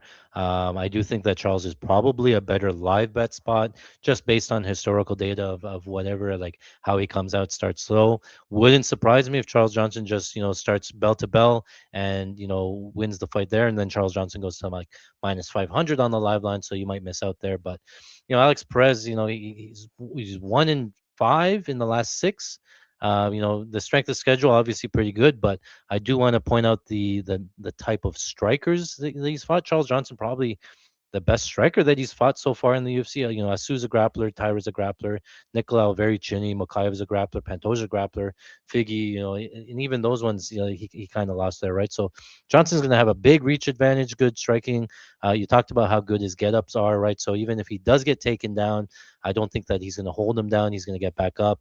Johnson has those long legs, so it makes those like single legs a little bit harder to hit. Perez, obviously has a wrestling background, wants to wrestle. I just think it's going to be hard. Dominic Cruz always says, it's trying to take down the table. The odds are probably minus 200 that he says that again here. And so, yeah, as the fight goes on, Johnson's probably going to build. You'll start to see it. Maybe we can get some Johnson plus money at the end of round 1, but I think everybody's hip to it. I think the sports books are hip to it, so I would surprise me if it got to like pick him, even if he lost round 1. But yeah, Charles Johnson 2-3. I kind of think that the fight probably goes to decision, though. It wouldn't surprise me if again, Charles Johnson KO 2-3. What's funny is that his 2-3 sub price is lower than his KO price, and I kind of agree that it's probably going to be KO over sub. But I was surprised by the books giving the sub price so juiced odds. But I think it's just Perez losing so many fights by sub and such. But yeah, I think Johnson's better striker, longer, faster, almost everything other than wrestling, and then I think he has the get-ups to nullify that fight, that game plan sort of thing. And Perez, he's sort of not gotten by. He's lost all of the fights against grapplers, and now he has to fight an actual striker. Wouldn't surprise me. And kind of, yeah, like you said, I don't really know why the money line's coming in. I do know maybe one or two people on the Perez side. I don't like where everybody's on the Charles Johnson side, but I like Charles Johnson here. Yeah, it actually makes me feel better to see the line going the other way. Funny enough, I would feel almost worse if Charles was like steamed up to minus 300. Yeah. I don't know, just kind of that mentality after being burned by CLV so many times. But I did a little something, and I'm trying to limit the parlays, but I got one for this card. Charles is leg number 1 or leg number 2, depending on how you feel about it. So now that I know we kind of all agree, and jumped the gun there, but we found leg number 2. Oopsies, we did it. It's Michael the Menace Johnson, plus 136, versus Alexander. And might I praise Alexander Hernandez here, because I think he finally settled on something pretty great. He was initially Alexander the Great Hernandez. It was kind of like played out, Boring. Then he was Alexander the Great Ape. And I'm like, terrible. Is this what's happening here? Are you like the guys that are getting those like online pictures? Are you an ape guy? Like what? Now UFC has changed it. It's El Gran Chango, which is kind of just the Great Ape, but like I'll take it. That's kind of an upgrade, Alex. I appreciate what you're doing out here. Minus 162, Alexander Hernandez. Michael Johnson, plus 136. Yeah. I think the line is too close. I think Michael Johnson has had the benefit of fighting some people that have absolutely zero way of knocking him out or getting him out of there. And he's back in a matchup where it's a threat. Like it's grave danger at this stage. Like Zellhuber, I don't know what the game plan was. All right, just throw kicks, buddy. You're not allowed to use your hands. This is a character building experience for Daniel Zellhuber. It's public humiliation ritual from his gym, probably. Fraudulent appearance by Daniel Zellhuber. Not sure what happened. Before that, a Zaitar? Like that's a joke. That's not a real opponent. He's not a UFC fighter at this stage. Before that, Flowers? That's not a UFC fighter. We're supposed to be impressed by this winning streak of Michael Johnson's. None of those guys fought like a UFC fighter in their last matchup. But here we are on a nice little winning streak, right? This fight is going to look worse than the Diego Fajeda round 2 knockout. I think it comes faster, and I think it looks worse. The fact of the matter is Michael Johnson did not get Jamie Malarkey out of there. And even worse, he got hurt by Jamie Malarkey. Alexander, the El Gran Chango, is going to do absolutely dirty things to Michael Johnson's face in the octagon. It's Jesus. Charles Johnson and Alexander Hernandez for my one parlay of the week that I'm allowed to do. And it's by knockout too, so play that prop because plus 275 or better. And how has one parlay of the week worked out for you, TB? Exactly. It's a new year. It's a new year, new TB. Undefeated. Listen, it's all about scaling it out evenly. You don't make your parlay the best bet of the day because it's the two guys you like and throw a 5-unit on it. If you're scaling out some dog shots and you put a parlay with the same layout, you can at least be a little bit safer and see if maybe things can turn a corner. Keep it to 2 legs. Don't get too cute. And maybe we can have a chance to do stuff. I mean, yeah, that's certainly one way to put it. I don't really like Michael Johnson's chances in this fight. Michael Jansen. I don't like Michael Johnson's chances in this fight.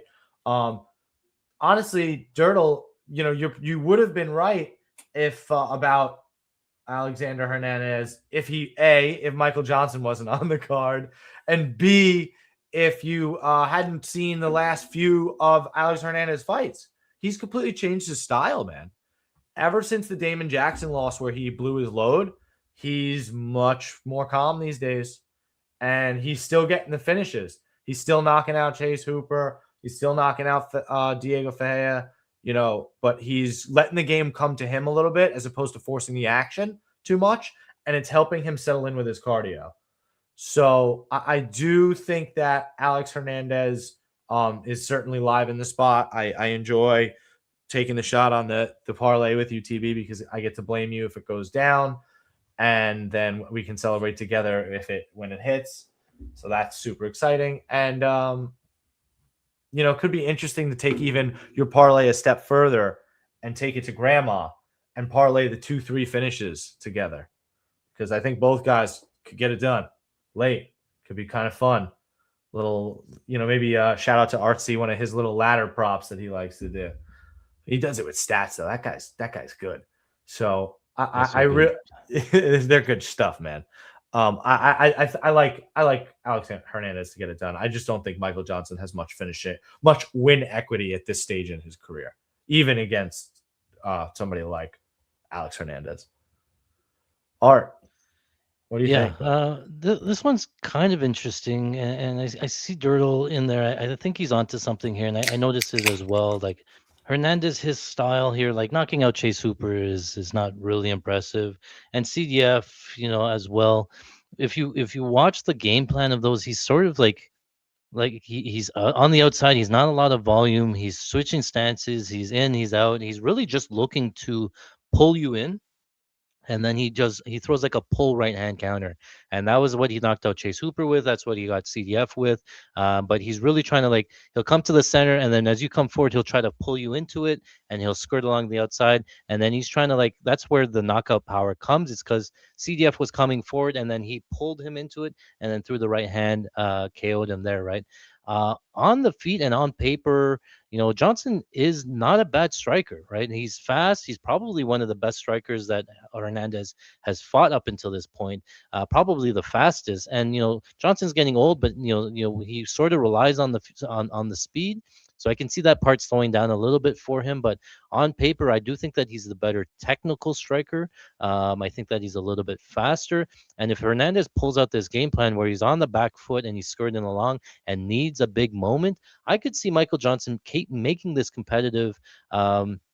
It's sort of like I said, like if he lands that right hand, like Alex Hernandez is not going to have many big moments. Now, he might try to grapple, and he does have some grappling upside. And if he gets Michael Johnson flat on his back, he could win minutes that way. But Michael Johnson does have some good takedown defense. Wouldn't surprise me if he stops it. Wouldn't surprise me if Hernandez gets him down to the ground. But other than that, when the fight's on the feet, it's not like Hernandez is just going to like outwork him and outpick Michael Johnson on the, just sit in the pocket and just like, matrix him sort of thing. He's more sturdy on the outside, sticking and moving. And Johnson's okay in those type of fights, right? And he has some good defense. He has been knocked out twice, Michael Johnson, against CDF as well, and against Josh Emmett. And both of those knockouts almost exactly the same. It's Johnson moving backwards with his hands down, and CDF and Emmett throwing like this 1-1-2, catching him with the right hand, and he goes stiff and he goes out. Almost exactly the same knockout losses. Hernandez could throw that punch. Again, he has that right hand that he likes to do. So, again, wouldn't surprise me if he knocks Michael Johnson out. Wouldn't surprise me if he grapples and gets a submission on the ground there. But I think that Michael Johnson is live for a decision as well. So I went back and forth on this. If you do have access to it, like DraftKings or one of those books, I would look at an Alex Hernandez finish only line. It's better than his money line. And I think that he has all of the finishing upside. Like I said, if Michael Johnson's going to win, it's probably going to be sticking and moving, outlanding him, probably being the better striker, winning a decision. Whereas Hernandez, he's probably more durable, probably stronger, probably hits a little bit harder. He has all of the physical attributes. He's younger, stronger, all that stuff. So I think if a finish comes, it's probably on the Hernandez side, whereas Johnson probably wins by decision if he does win. So that's a little bit safer than the money line because it protects you if Johnson wins a decision, and it pushes if it goes to decision there. So I like Hernandez. I like him finish, but I like the finish only better because I think he has just more finishing upside. Definitely makes sense. I don't see Hernandez getting finished by Johnson. No, So no, that I makes a respect ton of that. sense. That makes a So ton yeah, of if you're sense. taking Johnson, you could take like decision only, right? Or Yeah. this like he could lose a decision. It could be a split, right? Based on just Right, how right. tentative Hernandez has a couple of split decisions in his record there because just he doesn't have that great style and he's not going to pull away on the feet against Michael Johnson unless he really grapples him. But yeah, finish only Hernandez, decision only Johnson. But you could still lose the decision only on Johnson because he loses a decision. Whereas I don't see Michael finishing him. No, good call. Great breakdown too. I mean, this is guys. Come on, if you're somehow not already following Art, make sure you're doing that. But this is the type of people that we love bringing on the show because it's breakdowns like this that make it really get going. I love it. All right, we're getting there, guys. It's the Incredible Hawk, Josh Hokett. Guru, what was your nickname for him? You sent me one earlier in the week. Colby Covington. Yeah, Josh Colby Covington Hokett versus Denzel Washington, or Denzel Remember the Titans, or I'm sorry, Denzel Luke Fox Freeman. Sorry, spazzed out there. Yeah. Minus 225 on the Incredible Hulk and plus 185 for Coach. Yeah, this is I have a tough time with this matchup because everything in my body wants to fade Hokett. And it's like, wow, this guy's a wrestler. Like he could legitimately stuff the takedowns. Maybe he's the better striker from distance. And then I'm just like, is this just like a public humiliation ritual for Denzel Freeman for his how he looked in his debut against Bujlo? Like, are they just like, listen, bro, you got to lose to this guy and then just get trash talked after the fight? Like you're gonna fight him and you're gonna lose. Like from aggression standpoint, Hokett probably brings more to the table. I'm just not convinced that over 15 minutes he could definitely, be the better fighter and get a decision. But I expect him to just do more. And yeah, Dirtle, that's exactly it. Like Denzel doesn't like to really like get in there and mix it up a lot of the time. And when he does wrestle, it's because he's scared of the other guy striking, so he wants to be in like the safest place. He just wants to be in the safest place to be. That's why he didn't wrestle Bujlo. Is that dude? His best place was BJJ. So he was like, you know what? I'm going to be safe. I'm going to just kick him from the outside. He doesn't seem like he can do that own game plan. But Hokett is like, he's going to try. He's going to try to do something. And I'm not going to bet him. I'm having a tough time seeing that he could finish Freeman. But yeah, maybe that like fight goes the distance, build the ladder to decision here. Like we're looking at an over 1.5. And, I think Freeman is competent. I don't think he's the worst fighter ever. I just think we're probably going to get another boring fight from him. Unless Hokett has something to say about it, I don't see him imposing his will. He's going to be a way smaller guy. So I think Freeman is just kind of like scared, accepts some bad, like just the safest way to lose a fight. He's too timid to take the dog shot on. Yeah. It's just unless it was just really just a bad showing in his last fight. His wrestling credentials do give me some pause on Hokett.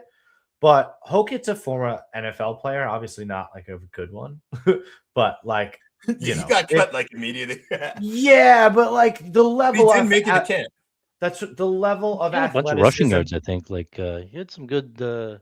He played. He had a real contract. Right. I'm sorry. He wasn't even just a practice squad guy. He made a roster, man. So it's like to do that, to be that level of an athlete. It's just putting you head and shoulders above so many UFC fighters. And then the truth is that at heavyweight, it's like 2 heads and 3 shoulders, right? It's a lot, man.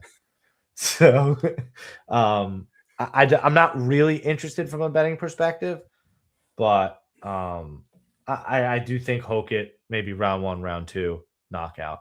It's just meh. Shmeh. Yeah. What do you think, Art?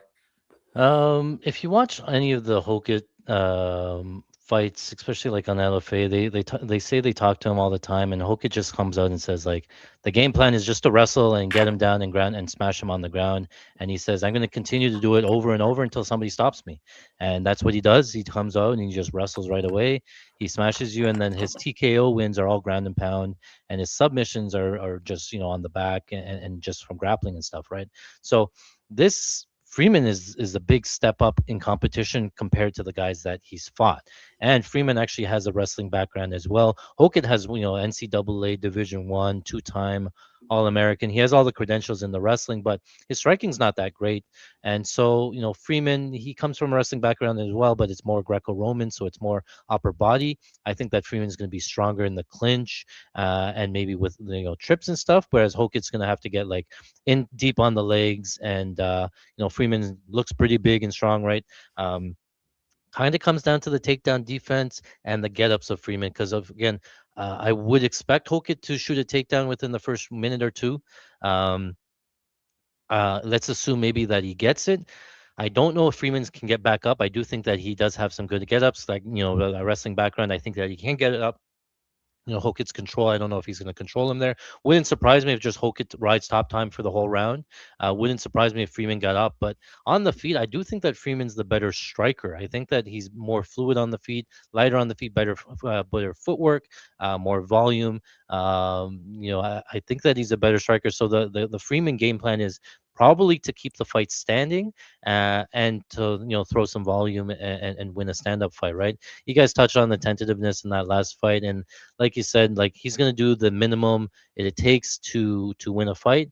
I kind of think back to the Mike Malott fight, right? If you think Mike Malott, he was coming off that loss to Neil Magny, comes back in the next time and fights Trevin Giles and just did the minimum. He did enough to win, and everybody was shitting on him for doing so. But sometimes the opponent doesn't do anything, and you just you take what you can get. Why force the action if you're winning the fight already? And that's sort of what I think Freeman did in that fight.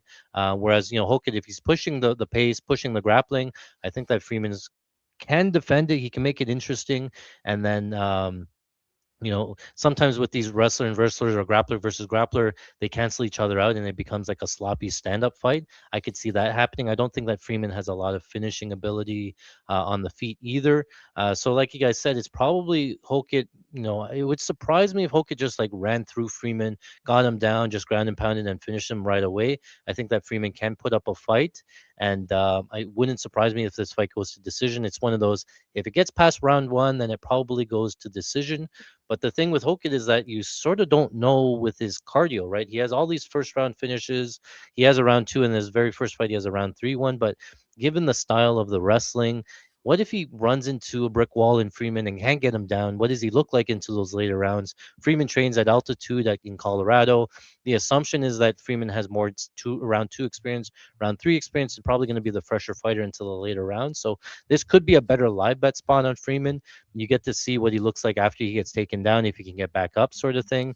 And it could be a decision sort of thing, sort of. So yeah, it's dog or pass for me. I think I'm gonna play some goes to decision just because I think it could get there. I'm not sold on Hokit yet. I think that is a big step up, and Freeman can, you don't want to take Freeman and he just stands there and looks at him and it's a staring contest.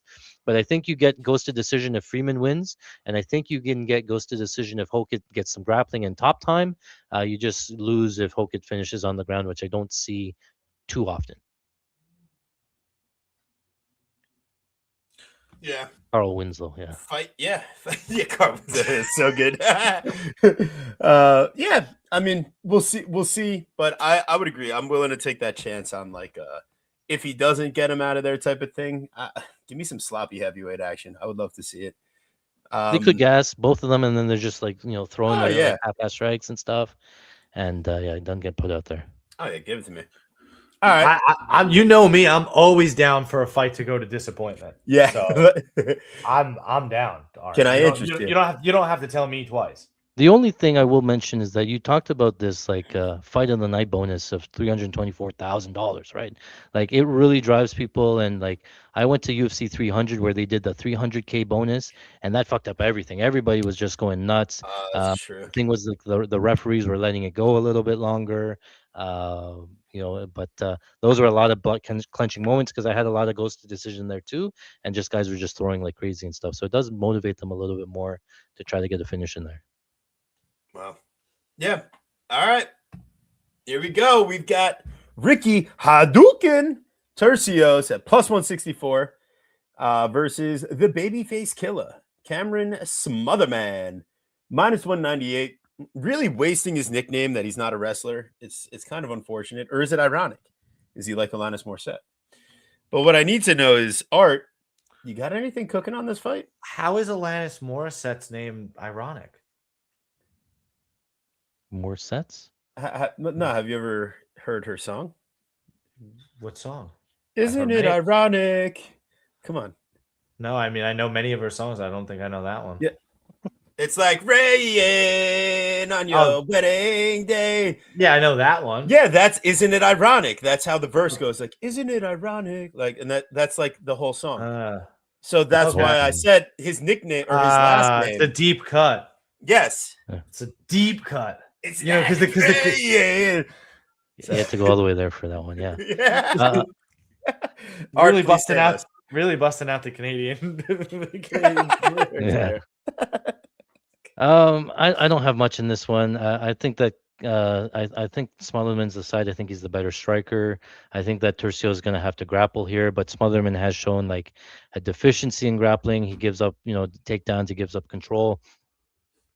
This might be more of a live bet spot for me. I don't have anything yet. I lean Smotherman, but I'm not going to force anything here. Turcio's, his strength of schedule, he's fought a lot of pretty good guys. He's lost those fights, so it's hard to take anything and say like, he shouldn't have lost those. Sopai is a good prospect. Rosas obviously a great prospect. Zahabi, obviously pretty good at there as well. So he's losing to good guys. I don't know if Smotherman's that type of level yet. So I'm waiting. I'm going to pass for now. I think that Turcios can grapple, can make it interesting, but I like Smotherman just as a pick. I kind of felt myself wanting to take a little dog shot here on Ricky Turcios plus 164. I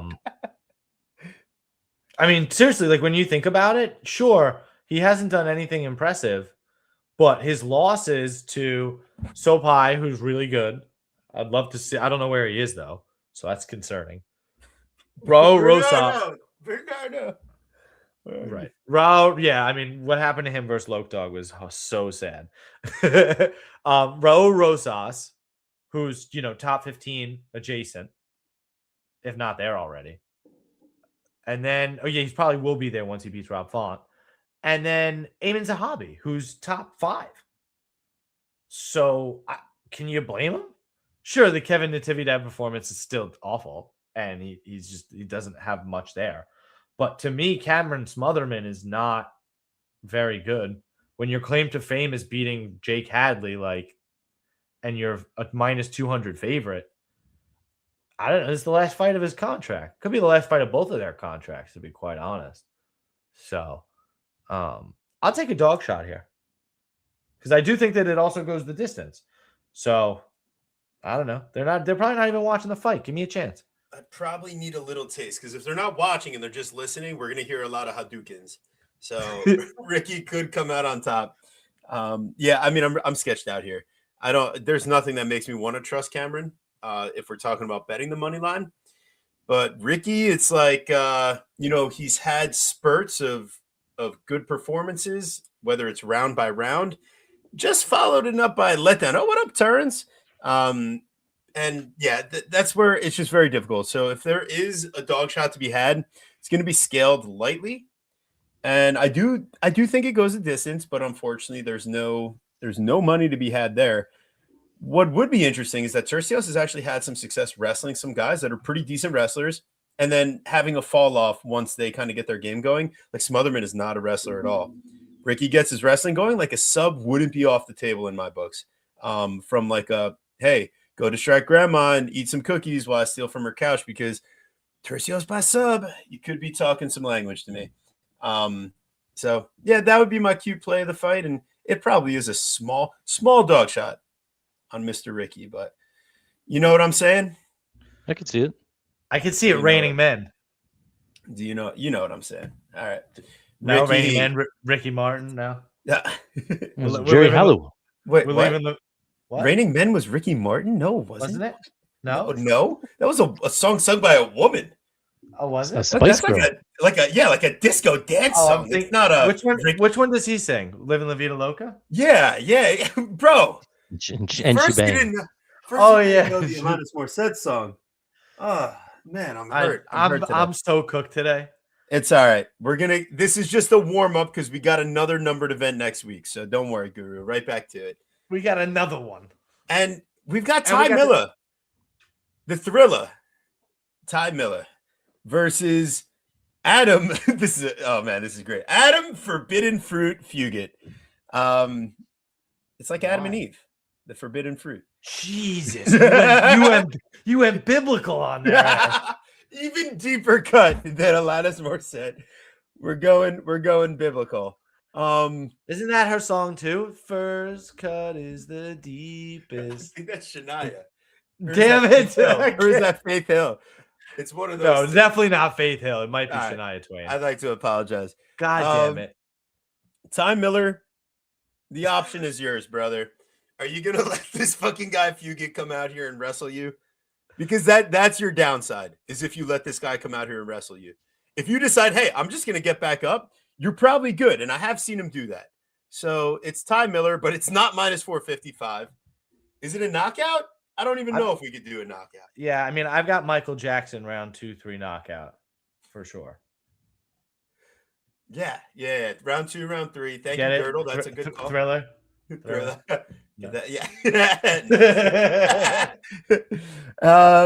So yeah, Guru, that's a sick prop. Any other aspect of the breakdown before we pass it off to our guy? I mean, I just think that Fugit's like, he really needs to grapple, and Miller has shown himself to like be competent enough to like be physical, like he knows what he's doing. I don't think he's got great takedown defense by any stretch of the imagination, but I just don't really trust Fugit at this stage. And Miller KO 2-3 plus 240 is definitely tickling my pickle. Oh, it's Sheryl Crow. Yeah, it wasn't Shania. It was Sheryl. But so what is Shania Twain saying? That she's like a one-hit that wonder, don't right? impress me much, right? Right. Like yeah, maybe. Yes, you're Brad Pitt, right? That song. Art, what do you got here in this matchup? I like Ty Miller. He impresses me. His hands are so good. More of a traditional boxer than anything. He has a long range. You know, he works well at distance. And Fugit really kind of struggles with range, right? We saw it in the Dulatov fight, even in the Mike Malott fight. Morales, like those losses are explainable. Even Maximov fight is okay. Oh, that was a submission on the ground. But losing to Morales is fine. Losing to Mike Malott is fine. But Fugit, can be a little bit durable, but I like Ty Miller here. I don't mind the 2-3 KO. Wouldn't surprise me if he wins a decision though. This is sort of a bigger step up for Ty Miller entering the UFC. First fight in the UFC. First fight on the big pay-per-view card. Maybe get some jitters. Doesn't come out that way, but again, he's more volume. He's not a ton. He's not a big power puncher. He's gonna have the volume edge. He's gonna have like you said, like Fugit probably does have to grapple here, and we just seen the takedown defense isn't great, but his get-ups are that he can get back up to his feet. So I think he's going to make Fugit work for him. Fugit's going to have to eat a bunch of shots coming in on the inside. Maybe it's a timed knee, maybe it's a timed uppercut that we can find a finish. It wouldn't surprise me though if it goes to decision. But I like Ty Miller on the money line. It's been moving all week or now all last week sort of thing. So it's getting to unplayable range. When it was in the 300s, it was okay, but I think it's blown out a little bit too much now. Okay, I like that dude, because she sings, man, I feel like a woman. But she is not a one-hit wonder, damn it. She's got plenty of hits, Guru. Amaya is one of the GOATs. Yeah. Appreciate everyone that appreciates some good bets, some good singing, some classic music. Guys, who's open to doing some conference finals? If anyone wants to stay on, I'll do it. But Guru, I gotta finish packing and stuff. So of course, we'll do a quick. Art, you're welcome to if you want. I'll watch and I'll probably do my own breakdowns. No problem. Yeah, understood, brother. For now, it's been a long show already. No, really long show. Yeah. You have been an absolute trooper to make it through. We love having a great time. I hope you enjoy it the same way we do because we're bringing real analysis, but we're having a fucking good time while we do it. We don't want no boring show for you guys. So honestly, thank you so much, everyone. Stay tuned if you're interested in some NFL bets. But Art, before we let the Guru send you off, anything to say to the people? Yeah, obviously last year was just an epic year for us. I don't expect to see the same results, but I'm hopeful. We've won a shitload of money. I actually took my whole bankroll and spent it on something on the family in the future. Set a nice little egg there for me. So I'm actually dropping my unit size down. I'm starting with 200 units, but I'm doing a dynamic unit. So as my bankroll grows, that unit size will grow as well. So it could be even better than last year, depending on how well we do. And then on Saturday to kick off the main event, because we're going to Paramount, I think that there's going to be a lot of new eyes. I'm actually hosting a live betting party, live betting stream. I'll be live on YouTube, on Instagram, and X. I'll share all my secrets live betting. I'll tell you what to look for, what not to look for. I'll give you these breakdowns before the fights, and then I'll share my screen. So when I live bet, you can live bet. It's not gonna, I'll give you advice of what to do, but my live betting has been actually better than the pre-fight bets. I have a 32% ROI in live betting, made 127 units just from live betting, and just consistent profit with that. So I actually, because I sort of know what the game plan should be, and I can see if the game plan's not getting together, like we just talked about. Tercio has to grapple. Maybe he's deep on a takedown, doesn't get it, and then we know we can live bet the other spot. So I talked about live betting a little bit here. I do have some game plans coming into fights, so I'll be hosting a live betting stream. You can welcome. It's for the main card starting at 9 o'clock. So you can find me at YouTube at Fighting Stats, or you can get all of our pre-fight plays at patreon.com/Fighting Stats. Always available to answer any questions as well. Art, Hell seriously, yeah. man, thank you so much for your time. Thank you so much for your knowledge, for your breakdowns, and just for being the man in general, answering my DMs when I'm all up in your business. All So good, brother. seriously, dude, thank you so much. We will absolutely be circling back to you again in the future. Seriously, man, thank you so much, guys. Make sure you're subscribed to Art's channel. Make sure you go check him out over on Fighting Stats. Make sure you check out TB Scouting MMA over on Twitter, Instagram, Picket, Verdict, Tapology, and Bet MMA. And you can follow me, the Guru Scouting MMA, over on Twitter, Picket, Instagram, Tapology, Verdict, and Bet MMA. We're gonna go right into NFL. So Art, I mean, if you want to, yeah, seriously, man, Appreciate you, brother. get out of Take here, care, brother. man. All good, guys. Go Irish, Take care. goodbye. Be good, brother. Done. All right. Out. You know what I was trying to ring out maybe like Nah, he gives NFL guys too. I know, but he's fucking good. It's a No, I get it. I'm greedy. I'm greedy. You are. I know you are. It's appreciated because that's how we get guests like Art. But shout out to the people sticking around. So we're looking at the slate for this weekend. When you're looking at NFL, you start off with Patriots Broncos, 3:00. Let's start there. So the over is 42.5. The under is 42.5. The money line is minus 238 Patriots. I'm sorry. I'm used to the UFC line. I said the over and the under. They're both the same number. Start with the money line, then give me the spread, then give us the over under. It's Patriots minus 238. We got a minus 4.5 on the spread, and we've got an over 42.5. If we look at bets placed, we're going to use Pickett to kind of get an idea of where the market's at this stage. Yeah, it is still a little early in the week.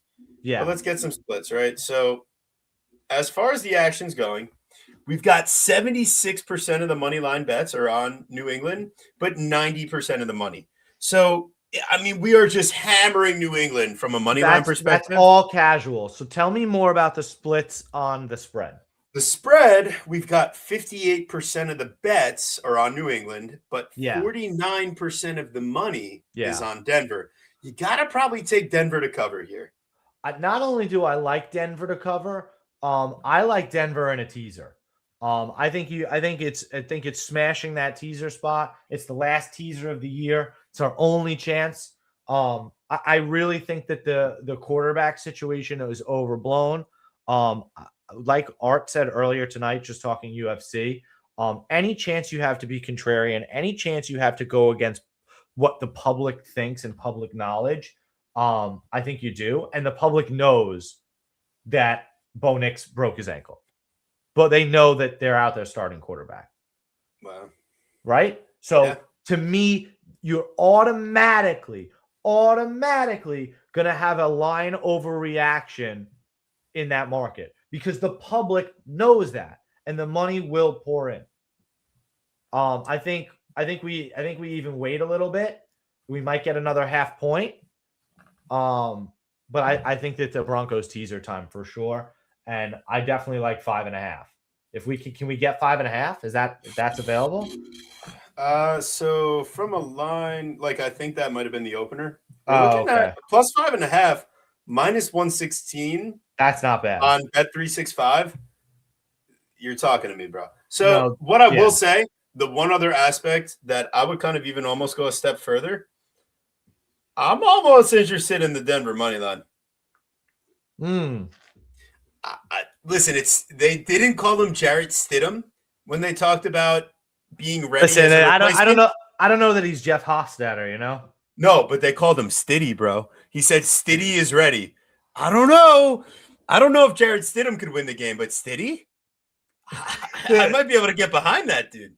That's crazy. No, but like seriously. So yeah, Broncos plus 5.5. That's a great idea at minus 116. So I just put a 25er there. And then because your plus 4.5 is minus 110. So why not, take that little extra security blanket? I like for it. only 6 cents, right? Their money line is also something I'm going to be considering, but that's going to be a closer to the action decision. Sure. I need a little bit more. Are there any late injuries that I'm worried about, or anything like that? But also, to your other point, if you wanted to build, I know you said teaser, but could I talk to you about an alt spread parlay? Because if you go plus 10.5 on Denver, and then let's get into the next game before you hate when I do it, so I won't do it. He's finally learning, folks. He How only has one other game to talk about. How are we feeling? How are we feeling about Los Angeles versus Seattle? I mean, that's a really good game. I mean, to me, I think teasing either side is live. Bang, bang. Like, I think teasing the Rams up to 8.5 is pretty safe. And I think teasing Seattle to plus 3.5 is pretty safe. Let's talk about those splits, though. Tell me about the splits on the Seattle game. Because I'm expecting heavy public money on Seattle. I mean, last week they were like plus 135 to win the Super Bowl for one, which was crazy. Because they're only like minus 138 in this game. They still are like plus 170 or whatever to win the Super Bowl. Yeah, no, it was like plus 135. Like as the games were playing out, like the last game. I don't know about that. I looked at it. I was thinking about betting like the future, and it was a terrible line. You were gonna bet the future. The future. So there's on the money line, 54% of the bets and 66% of the money is on Seattle. And on the spread, 50% of the bets, but then 40% of the money is on Seattle spread. So it seems like people are definitely putting stuff on Rams spread. But give me the spread. Give me the spread. Seattle money. Give me the spread splits again. Seattle 50% of the bets. Yeah. But it is 40% of the money. 50% of the bets are on Seattle, but only 40% of the money is on Seattle spread. Is that what you're saying? Yeah. So to me, that means sharp money is on the other side spread, the Rams spread. Yeah. So hear me out because I think it's a couple things. Yeah. We've got injuries on the O-line for Seattle at left tackle for one. Yeah. We also have a season-ending injury for Charbonnet, who not only is a dynamic part of their backfield in the running game, but he's also their best pass-blocking running back. Kenneth Walker, not really the best every down back. You want him as a change of pace. You have the big bruiser and the pass blocker, and then you have the guy that's the little speedster, right? Like Kenneth Walker's not really a give him the ball every down type of guy. So I'm curious, between the O-line, the Sam Darnold oblique action, it really comes down to Seattle defense stepping up if you want them to win. What happened with the Rams last week, though? Like, that was a weird performance, no? Yeah, I mean, they had a close game against the Panthers. They had a close game against the Bears. And guess what? We're going to have another close game against Seattle. So I did alt spread parlay, taking Denver plus 10.5, and then you're taking the Rams at plus 7.5. And that gets you minus 107 on Caesars when it's minus 118 everywhere else. What's 8.5 for the Rams? It is. It's 'Cause going to if be it's disappointing. It's minus no, 114, actually. as long as it's less than minus 125, I think it's a good bet. It's minus 114 on Caesars only. Yeah, I like that. So yeah, that'll be the play as far as the I'm not teasing. I'm doing an alt spread parlay, but you get the idea, right? Yeah, I'm playing that right now. And I think I'm gonna are we going dogs here? There's No. a home dog and a road dog. No. It's Seattle versus New England Super Bowl for Skeeter. No, I'm not. Why would I need a money line? I'm just going to enjoy this teaser and make a ton of money. Sounds good to me. Sounds good. All right. But I guess, all right, but we might as well pick who we think is going to win just for prediction purposes and whatever. Yeah, I mean, I think that the Rams can get it done, and I think the Patriots get it done. I think it's an LA New England Super Bowl. I might be on the Stiddy Express, but we're going to consider if that's really a good choice. Yeah, I mean, that would be wild. I'm just looking at where the money's at, where all They the could do it. conversations are at, and why not, right? I mean, because he's not very good. Like, he's okay. I mean, but we have no evidence of that. He's a solid. I mean, he's played before. I'm sure. I know he's a solid backup. So he played for the Raiders, but nobody's gotten hurt the last 2 years on the Broncos. He hasn't played, and they have a good team. I mean, nobody has any idea what he looks like. What do you go back and watch the Raiders? You could go watch his preseason footage. What are you talking about? Oh, that's respectable. That's respectable. Yeah, like what do you think? He hasn't touched a ball? Yeah, well, we haven't seen him play against starters in the NFL. Brother, we haven't seen him in a playoff game. His balls are going to be inside his chest. Right, but you're at home in Denver with the Denver defense. At home, he's never fucking played there. I'm just talking about the Broncos. They're at home with their Denver defense. It's the defense, the altitude. Like Drake May makes negative plays and mistakes. They're gonna have a chance to stay in the game here. They just need to really. It's going to be all about that defense and those offensive line injuries to me. I really all think about that base, no treble. So yeah, all right, guys. Glad we got like 20 people in here. I appreciate y'all. Yeah, you guys staying and hanging actually. out. Any other thoughts in terms of over unders or anything like that? TB, any props? Anybody to score touchdowns? So one thing that's been kind of working very well for us in general is looking at. So here's the idea, right? By the way, I can't send this bet to you. Yeah, because you're gay, dude. It happens. Come on, man. What are you doing? Come on. What are you doing right now? I would never want to disenfranchise our gay followers. Come on, man. It's just not chill. But the other thing that I would say is if you look at on Pickett, I cooked it up. Yeah, you forgot that we're not on FaceTime and that we're in front of other people, so it's all good, Skeeter.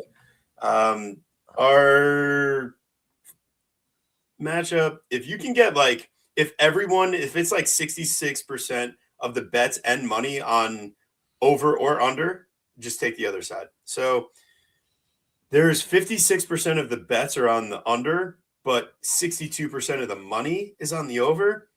I mean, tells me you probably got to take the under in the New England Denver game. That makes a ton of sense to me. Under 42.5. Yeah, makes sense.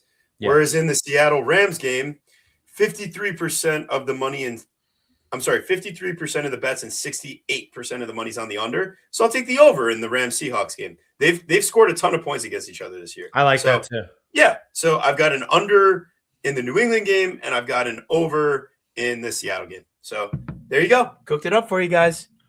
Well done. All right. What a good boy. Guys, hey, listen, we're doing our be thing, safe. Man. We will be back next week with a very special guest. So be there for another pay-per-view, UFC 325. Be safe, everybody. And maybe we can.